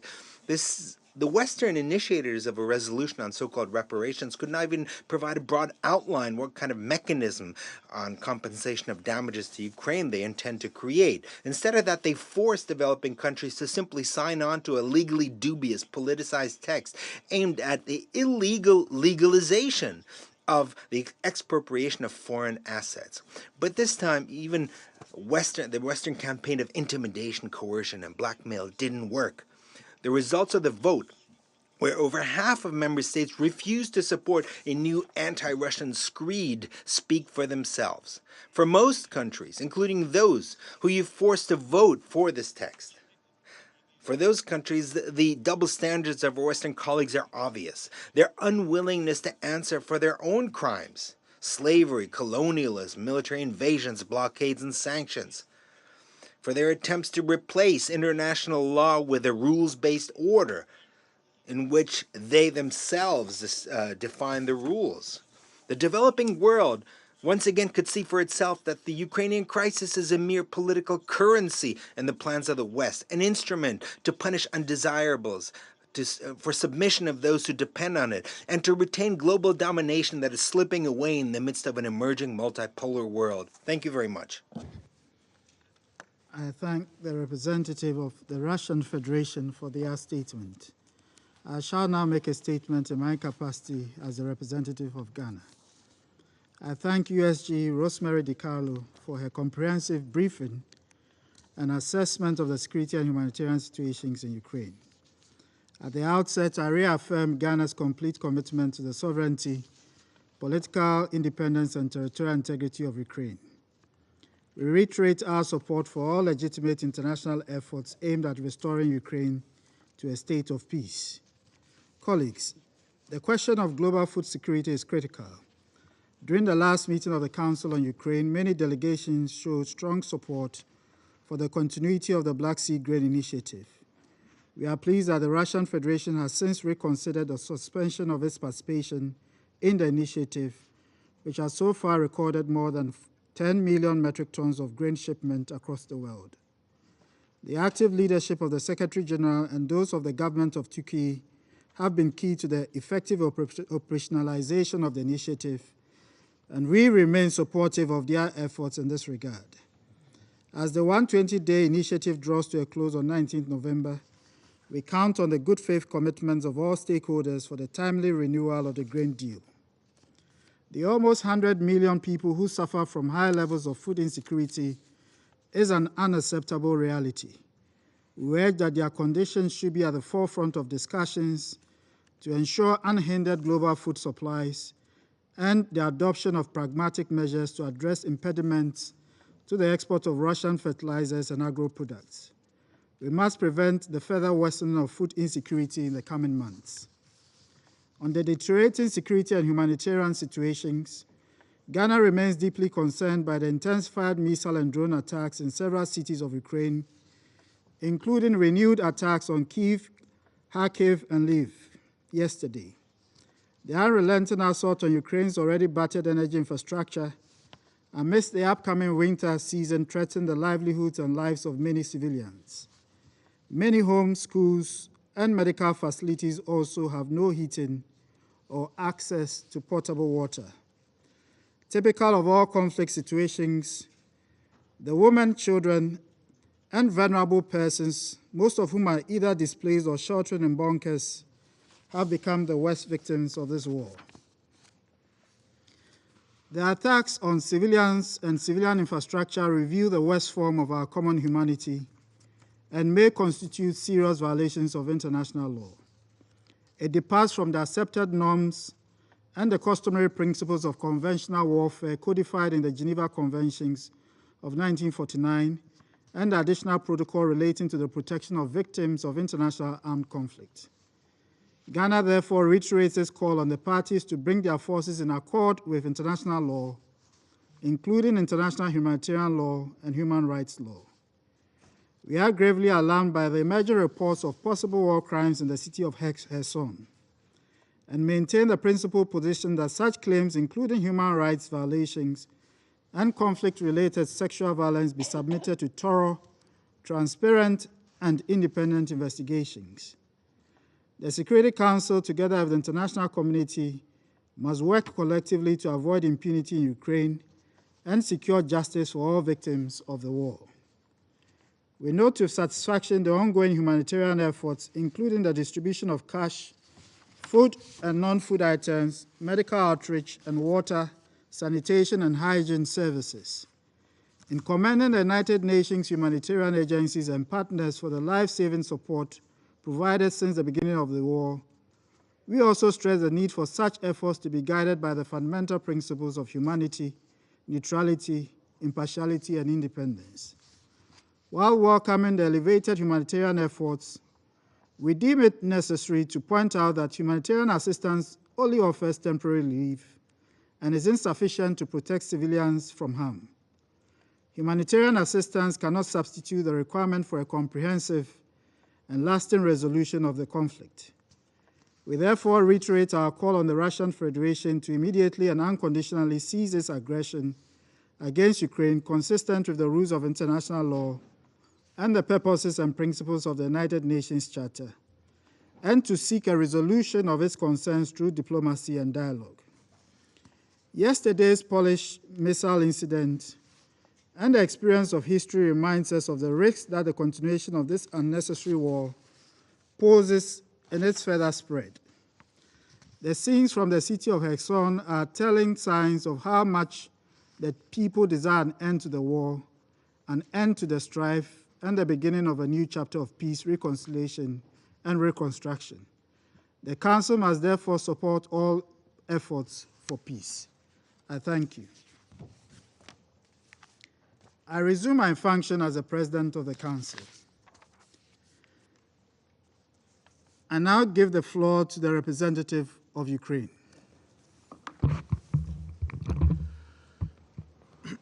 Well, thank you, Mr. President. Distinguished members of the Security Council, Under Secretary General Di Carlo. I thank Under Secretary Rosemary Di Carlo for her briefing. I'm sure it is difficult, if not painful, to deliver such a tragic account of the situation on the ground. I'm also profoundly thankful to our friend and colleague, U.S. Permanent Representative Ambassador Linda Thomas-Greenfield, for sharing her personal experience of meeting some of the victims of Russian war crimes in Ukraine. We believe every member of this Council ought to visit Ukraine. You are all welcome, all but Russia, that must immediately leave Ukraine and stop this carnage and stop making a cannon fodder production line of its own people. I also recognize here the representative of the terrorist Russian regime in the permanent seat of the Soviet Union. What a mockery of peace efforts that terrorists are still at the table on an equal footing with 14 members of the Security Council, one day after the gravest attack on Ukraine's critical infrastructure. While temperatures in Ukraine start dropping below freezing, these terrorists aim to deprive Ukrainians of electricity, water, and heating. More than 90 missiles targeted energy facilities and other civilian infrastructure in and at least 11 regions of Ukraine. As a result, about 10 million Ukrainians throughout the country were affected by emergency blackouts. Ukraine expresses its solidarity with brotherly Polish people following yesterday's tragedy in the village of Przewódów, where 2 people were killed by missiles. We support a full and transparent investigation to establish all the facts of this tragic incident, and we are ready to cooperate with the Polish side to contribute to this investigation. At the same time, it is clear that the Russian war of aggression against Ukraine, with regular missile terror as one of its core elements, remains the only root cause of violence and human suffering in Ukraine and beyond. As soon as Russia is unable to continue its war, security in the region will immediately be restored. Now Ukraine defends itself from barbaric attacks by Russia that aim to deprive millions of people of access to their basic needs and thus creating a humanitarian disaster that could spill over far beyond my country. We are grateful for the support of our friends, in particular Poland, in countering these attacks and bringing peace and security back to our region. Mr. President, Russia commits its nasty attacks against civilians because it is the only kind of revenge it can take for its regular military and diplomatic defeats. Last week, Ukraine restored its sovereignty over 4,500 square kilometers in Kherson and Mykolaiv region. Russian forces were kicked out of the only regional center they had been able to occupy since the beginning of the invasion. You might have seen the touching pictures of how the local people who spent 8 months under occupation and endured heavy suffering at the hands of the Russians, greeted their liberators on the streets of Kherson and other deoccupied settlements. 8 months ago, when the Russian occupying forces entered Kherson, its residents were on the streets as well. The atmosphere was totally different, but there were some similarities with the joyful rallies in November. The Russian occupiers were also met with Ukrainian flags, the Ukrainian anthem, and the slogan, "Kherson is Ukraine."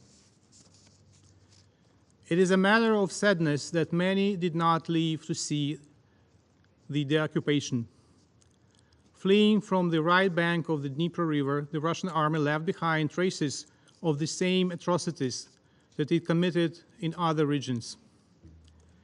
Investigators have already documented more than 400 Russian war crimes, and the bodies of both civilians and military personnel have been found.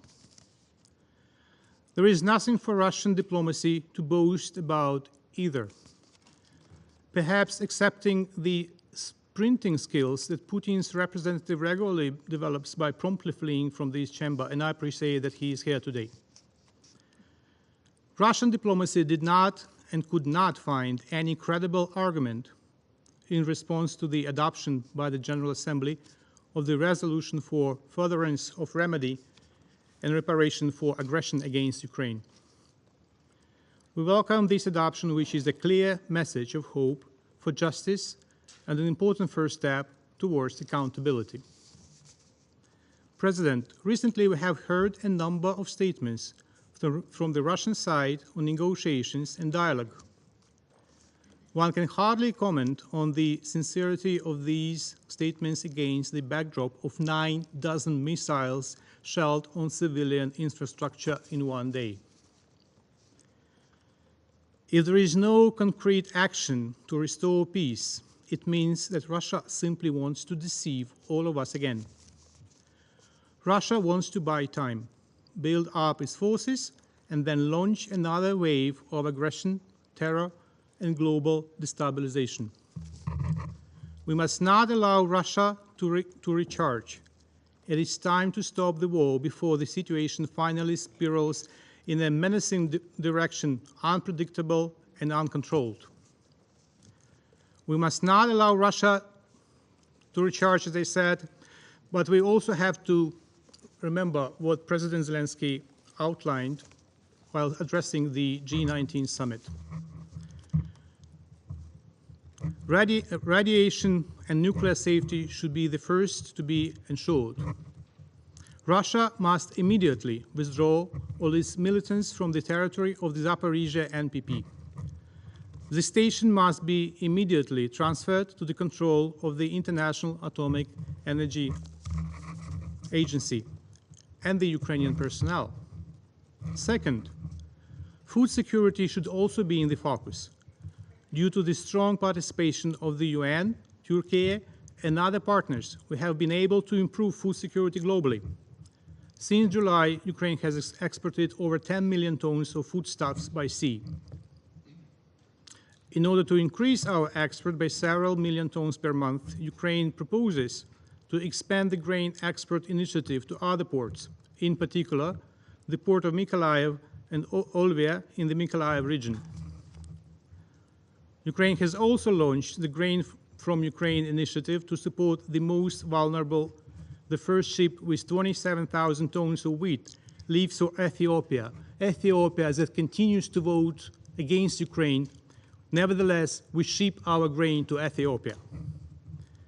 Ukraine can export 45 million tons of foodstuff this year. Any country can join and contribute to ensuring the Ukrainian grain be supplied to those in need. And let a significant part of it be directed to those who suffer the most.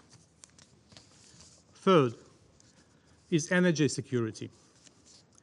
The Russian terror against Ukrainian energy infrastructure aims as well to prevent the export of our electricity to neighboring countries. While Russia is interested in energy crisis, we should all be interested in ending terror. I thank all our partners who have already helped Ukraine with the supply of air defense and missile defense systems. They work, but we need more to ensure full protection from Russian terrorists. We are ready to accept a mission of UN experts to the objects of critical energy infrastructure of Ukraine to assess the scale of damage and the needs for restoration, as well as to prevent their further destruction. The fourth critical step is the release of all prisoners and deportees. Thousands of our people, military and civilians, are in Russian captivity. They are subjected to brutal torture. Russia also continues to hold at least 11,000 children who have been forcibly deported to Russia. The only viable solution will be the release of prisoners on an all-for-all basis. Fifth, the principles of the UN Charter must be fully respected. Ukraine will not be ready to compromise its sovereignty and territorial integrity within its internationally recognized borders. Six, Russian troops must be withdrawn from the territory of Ukraine, and Ukraine's control over all sections of our state border with Russia must be restored. This will result in a real and complete cessation of hostilities. Seventh, justice should immediately come next. Everywhere, when we liberate our land, we see one thing: Russia leaves behind torture chambers and mass burials of murdered people. This was the case in Bucha and other cities in the north of the country after their occupation. This was the case in the Kharkiv region. The same we observe now in the Kherson region. Eighth is the need to immediately protect the environment. Millions of hectares of forest were burned by shelling. Almost 200,000 hectares of our land are contaminated with unexploded mines and shells. Dozens of coal mines are flooded. Therefore, at the climate change conference held recently in Egypt, Ukraine proposed to create a platform to assess the environmental damage of war. The ninth step is to prevent escalation. Ukraine requires effective security assurances, which should be an integral element of the post-war security architecture in the Euro-Atlantic space. These guarantees could be formalized in the Kyiv Security Compact. The draft of this document has been already elaborated by Ukraine. And the final step will be a confirmation of the end of the war, when all the anti-war measures are implemented, when security and justice begin to be restored. A document confirming the end of the war should be signed by the parties. President, it seems that since our meetings in October, Russia has leveled up in defining its enemies in this war. Last time, as you remember, there were more war mosquitoes and birds. As we found out recently, Russia now tries, I quote, to stop the supreme ruler of hell, whatever the name he uses, Satan, Lucifer, or Iblis. In this fight, Russian enemies are backed by Westerners who have, I quote, saliva running down their chins from degeneracy, end of quote. Who do you think these quotations belong to? An inebriated person? A narrow-minded fan of Nazi ideas of superior or degenerative nations? In fact, it belongs to the former Russian president, Mr. Medvedev, now Putin's deputy in the Russian Security Council. I wonder why the Russian delegation refrained from delivering this important update to the Council. Or perhaps we should prepare for another urgent Council meeting as soon as Russia finds those who could brief the Council on how to exercise demands. It would be a logical continuation of both the Russian attempts to discredit the Security Council and the process of internal moral degradation of the Kremlin. Unfortunately, these morbid reflections have led to the deaths of tens of thousands in the bloodiest war in Europe since the Second World War. Russia must be stopped, and due to the courage of the Ukrainian army, due to the commitment of the Ukrainian people, due to the international solidarity with Ukraine, Russia will be stopped. And I thank you. I thank the representative of Ukraine for their statement. I give the floor to the representative of Poland. Mr. President, allow me to start by providing the members of the Security Council with some additional details about yesterday's tragic event in Poland. On November 15, at around 3:30 p.m., during yet another wave of massive missile strikes by Russian forces against civilian critical infrastructure in the whole of Ukraine, including the immediate vicinity of the territory of Poland, 2 Polish citizens lost their lives in the Polish village of Przewodów, situated around 5 kilometers from the Polish-Ukrainian border. The apparent cause of their death was the explosion from the missile that fell on the location, which has no military background whatsoever. I would like to express our deepest gratitude for the gestures of solidarity also heard today that Poland keeps receiving from all over the world with regards to this tragic event. No matter what was the particular course of the events in Przewodów, that fatal afternoon, those innocent people would not have been killed if there had been no Russian war against Ukraine. Their only fault was the fact that they lived close to the civilian infrastructure on the Ukrainian side of the border that Russia keeps attacking as military targets. Mr. President, yesterday's sad events teaches us how close we actually live to a potential escalation and the spillover of the Russian war war of aggression of far-reaching consequences that we all can foresee. Bearing that in mind, Poland decided to act with full restraint and responsibility. We immediately launched an extensive, multifaceted investigation aimed at explaining all the details of the incident. The very initial findings support the hypothesis that the event was not a deliberate attack, but naturally we need to wait for the final conclusion until the investigation is over. Poland is also conducting the intensive consultations on the incident with its NATO allies and the key partners. A decision had to also be made to increase the combat readiness of the selected units of the Polish armed forces, with particular emphasis on airspace monitoring.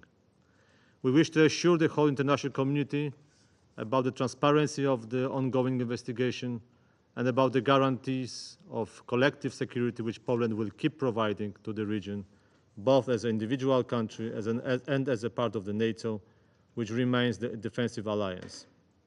We understand our responsibilities that lies in and that's why Poland is and will remain a regional stronghold of peace, security and stability. Mr. President, it is clear that it is Russia which is to blame for menacing the world with the war of aggression and its spillover effects, including yesterday's tragic incident in Poland. The launching of yesterday's missile attacks against Ukraine, the fiercest since the beginning of the war, required significant military preparations. Despite recent setbacks on the battlefield, Moscow clearly did not change its goals. It still wants to erase sovereign Ukraine from the map and cause innocent people to suffer.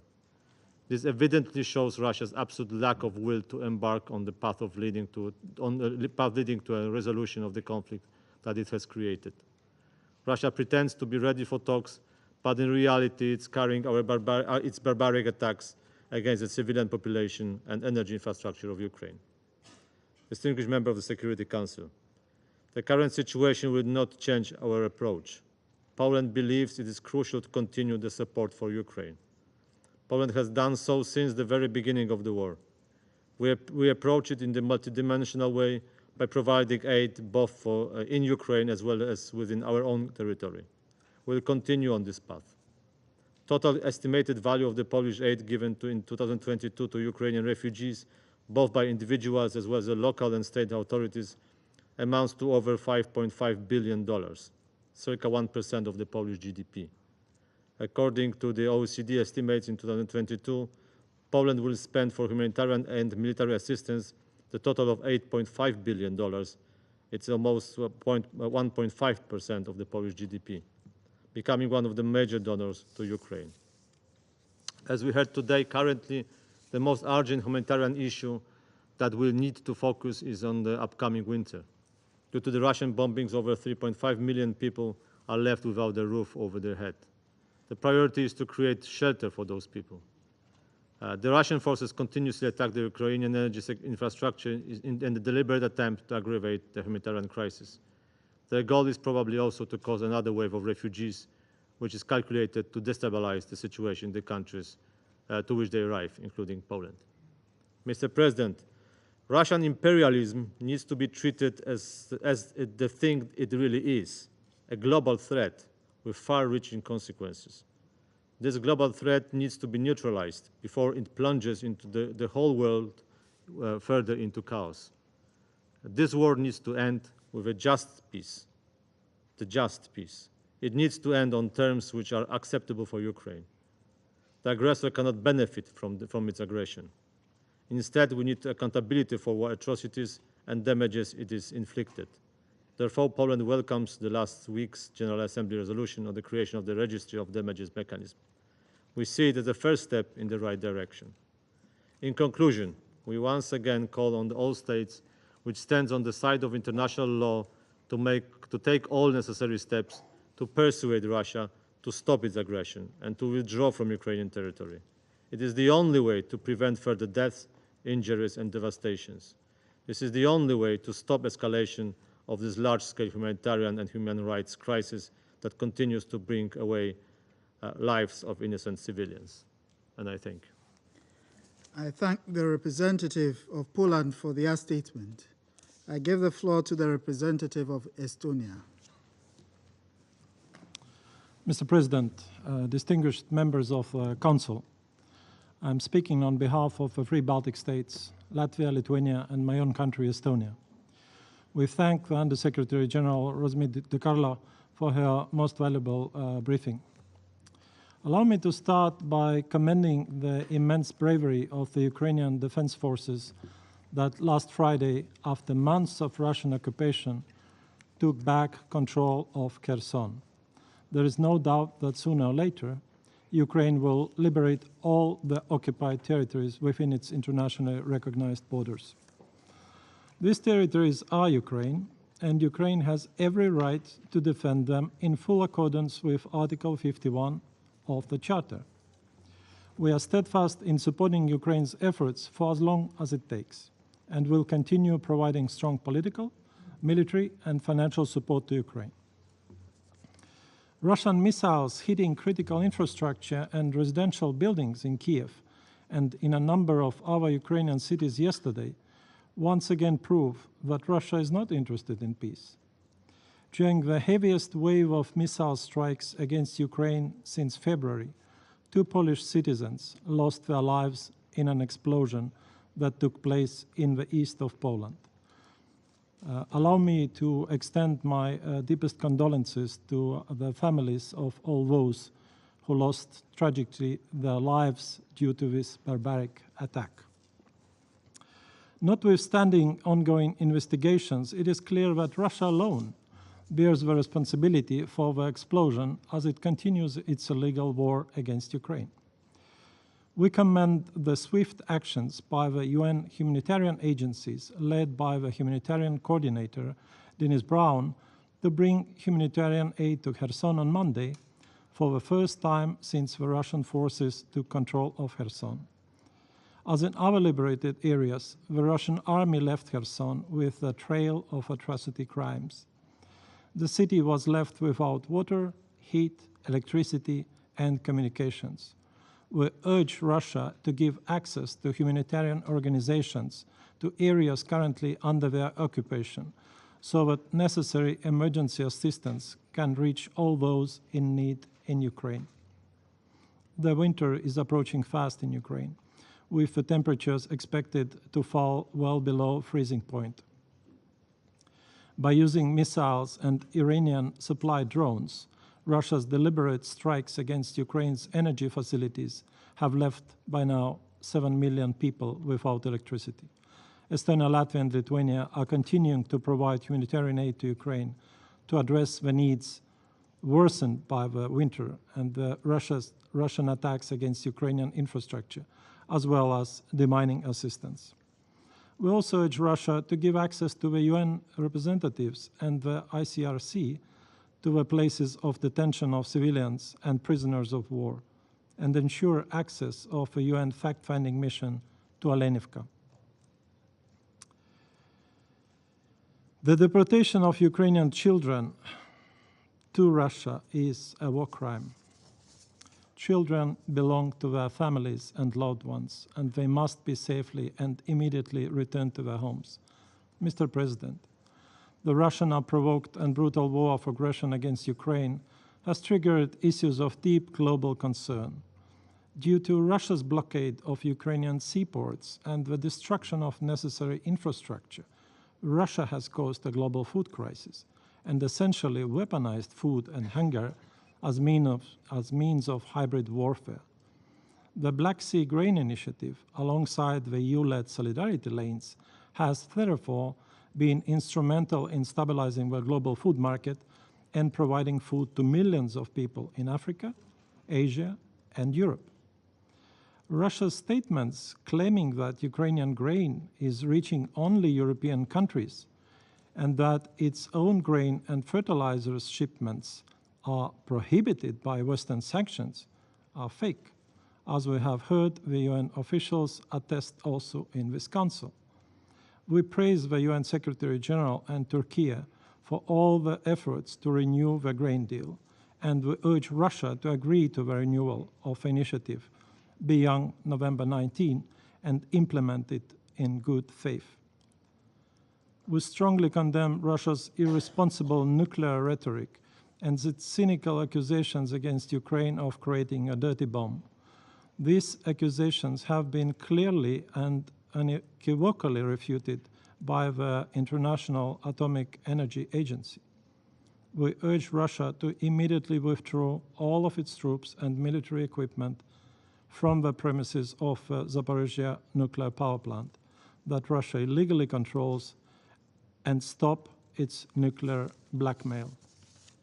Finally, it is critical that all evidence of crimes and violations of human rights and international humanitarian law committed in Ukraine continue to be gathered in a manner that will hold up in independent, impartial judicial institutions. We are determined to ensure that all those responsible for war or other atrocity crimes must be held to account. But as has been said, the most responsible people are those who decided to wage this illegal war against Ukraine. The aggressor cannot go unpunished, or others will follow its lead. We therefore call for establishing a special tribunal to fill the current jurisdictional loophole and bring the Russia's top political and military leadership to justice for committing the crime of aggression against Ukraine. I thank you. I thank the representative of Estonia for their statement. I now give the floor to His Excellency Mr. Olof Skog, head of the delegation of the European Union to the United Nations. Thank you very much, Mr. President, for convening us, and thank you for the opportunity to address the Council this afternoon. And thank you to Rosemary DiCarlo for a very comprehensive briefing. I have the honor to speak on behalf of the European Union and its member states, and I would like to highlight the following 3 points. One, the importance of upholding international humanitarian law. Secondly, on accountability for crimes committed in Ukraine. And thirdly, on the global consequences of Russia's war of aggression. First, Mr. President, on international humanitarian law. During the past weeks, Russia has stepped up its targeted strikes against Ukraine's civilians and civilian infrastructure. Yesterday saw the largest and gravest missile attack since the start of the invasion. We express our condolences to the families of the victims in both Ukraine and in Poland.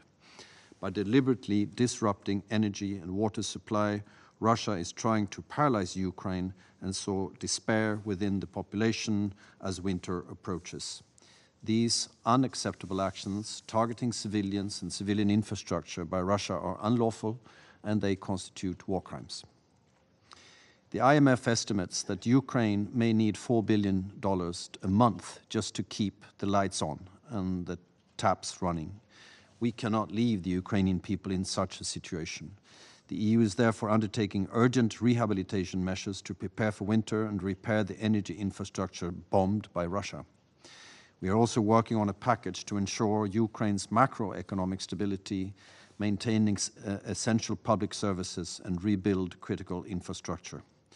I also reiterate the need for full humanitarian access, including in areas not currently under the Ukrainian government's control. My second point, Mr. Chairman, concerns accountability. The images from the liberation of Kherson bring both joy and dread. Joy, as the population welcomed its liberators after 8 months of brutal occupation. Dread, as stories and evidence of cruelty and war crimes surface, as they did in Bucha, Izium, and elsewhere.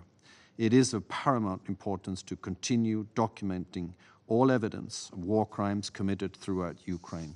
We rely on the International Criminal Court and on the Ukrainian authorities to bring perpetrators to account. We acknowledge Ukraine's efforts to secure accountability, including for the crime of aggression. We are accordingly examining the feasibility of various options in order to see how full accountability can be ensured in an optimal way. Monday's resolution by the General Assembly to recommend the creation of a register of damages and recognizing the need for reparation of damage is another important step to ensure accountability. All victims of Russia's aggression deserve justice and reparation. The EU will continue to support Ukraine in the framework of the ICJ proceedings, and we also highlight the important work of the Commission of Inquiry established by the Human Rights Council in this regard. Thirdly, Mr. President, on the global consequences. By weaponizing food in its war against Ukraine, Russia is solely responsible for the escalating global food security crisis. The EU is at the forefront of global efforts to address food insecurity, which is affecting millions of vulnerable people, especially in developing countries. We reiterate our strong support to all efforts to extend the UN-brokered Black Sea Grain Initiative and to scale up operations for the delivery of much-needed grain and other foodstuffs. We commend the work of the UN Secretary General and the Joint Coordination Center in Istanbul in this regard. According to UN data, 2/3 of the wheat exported from Ukraine through the Black Sea Grain Initiative has gone to developing countries. In addition to export overseas, through the EU-Ukraine Solidarity Lanes, 15 million tons of agricultural goods have been exported from Ukraine to global markets over land. To address capacity constraints and further facilitate export from Ukraine, the EU has mobilized an additional 250 million euros. In parallel, the EU is stepping up global food assistance. Earlier this week, a new humanitarian aid package of 210 million euros for 15 countries was announced, bringing the EU's overall food security support up to 8 billion euros between 2021 and 2024. We call on others to follow suit and step up their humanitarian assistance to the most vulnerable too. And I wanted to express here my appreciation and of the solidarity and some very good humanitarian gestures that have been announced by several members of this council, including some from very far away. Mr. President, President Zelensky stated earlier this week that his country is ready for peace. The EU supports all genuine and meaningful efforts to this end in full respect of international law, including Ukraine's sovereignty and territorial integrity. We note, however, that Russia has not shown any indications it is engaging in serious and sincere diplomatic efforts. On the contrary, it has stepped up its missile attacks on civilian infrastructure.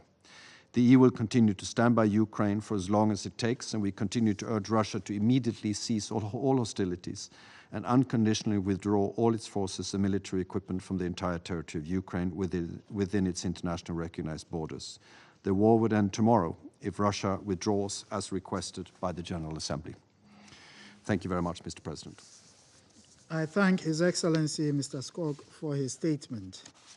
And now give the floor to the representative of Slovakia. Thank you, Mr. President. Slovakia aligns itself with the statement delivered by the distinguished representatives of the European Union. Mr. President, we are approaching 9 months since the beginning of the unprovoked and unjustified Russian military aggression against Ukraine in violations of all fundamental values and principles of the UN Charter and international law. Despite many calls of the international community, the Russian Federation remains silent and continues to justify its so-called special military operation under false pretext based on spreading disinformation and propaganda, which we strongly condemn. How can the Russian Federation continue to persuade us that its action is justifiable under international law?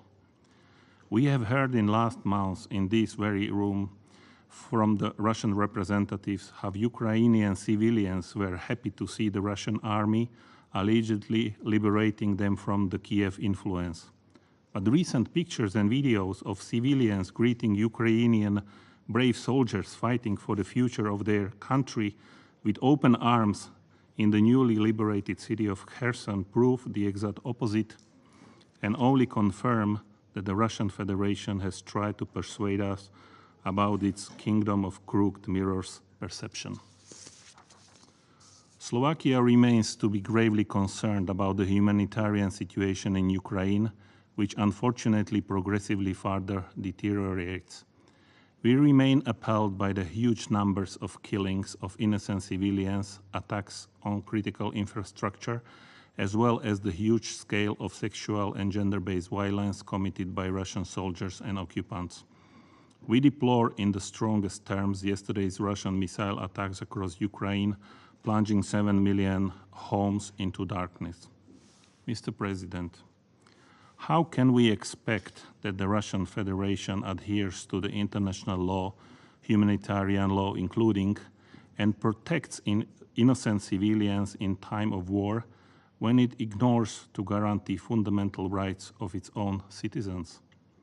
We were horrified by the video with the execution of a former Russian prison inmate by a sledgehammer. Such an action is nothing else but arbitrary killing and multiple violation of human rights, including the right to life, and the proof that the human rights are for the Russian Federation nothing but a concept which it is deliberately ignoring. Mr. President, we would also like to reiterate our concerns over the serious effects of the Russian invasion on global food security.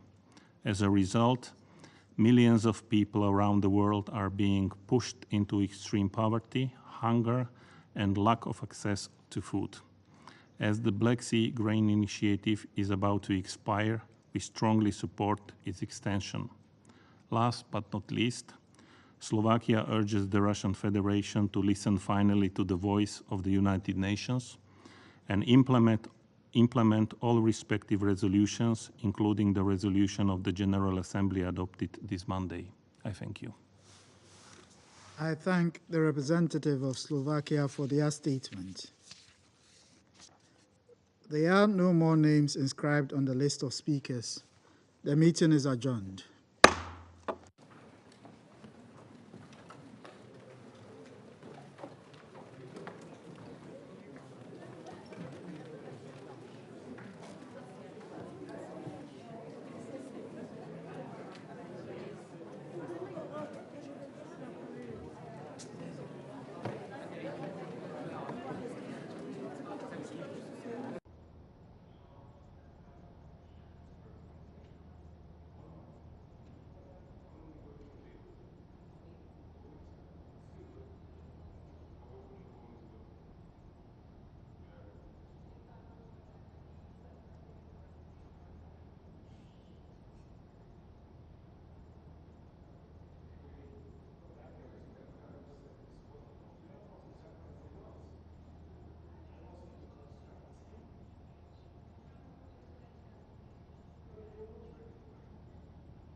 Yeah.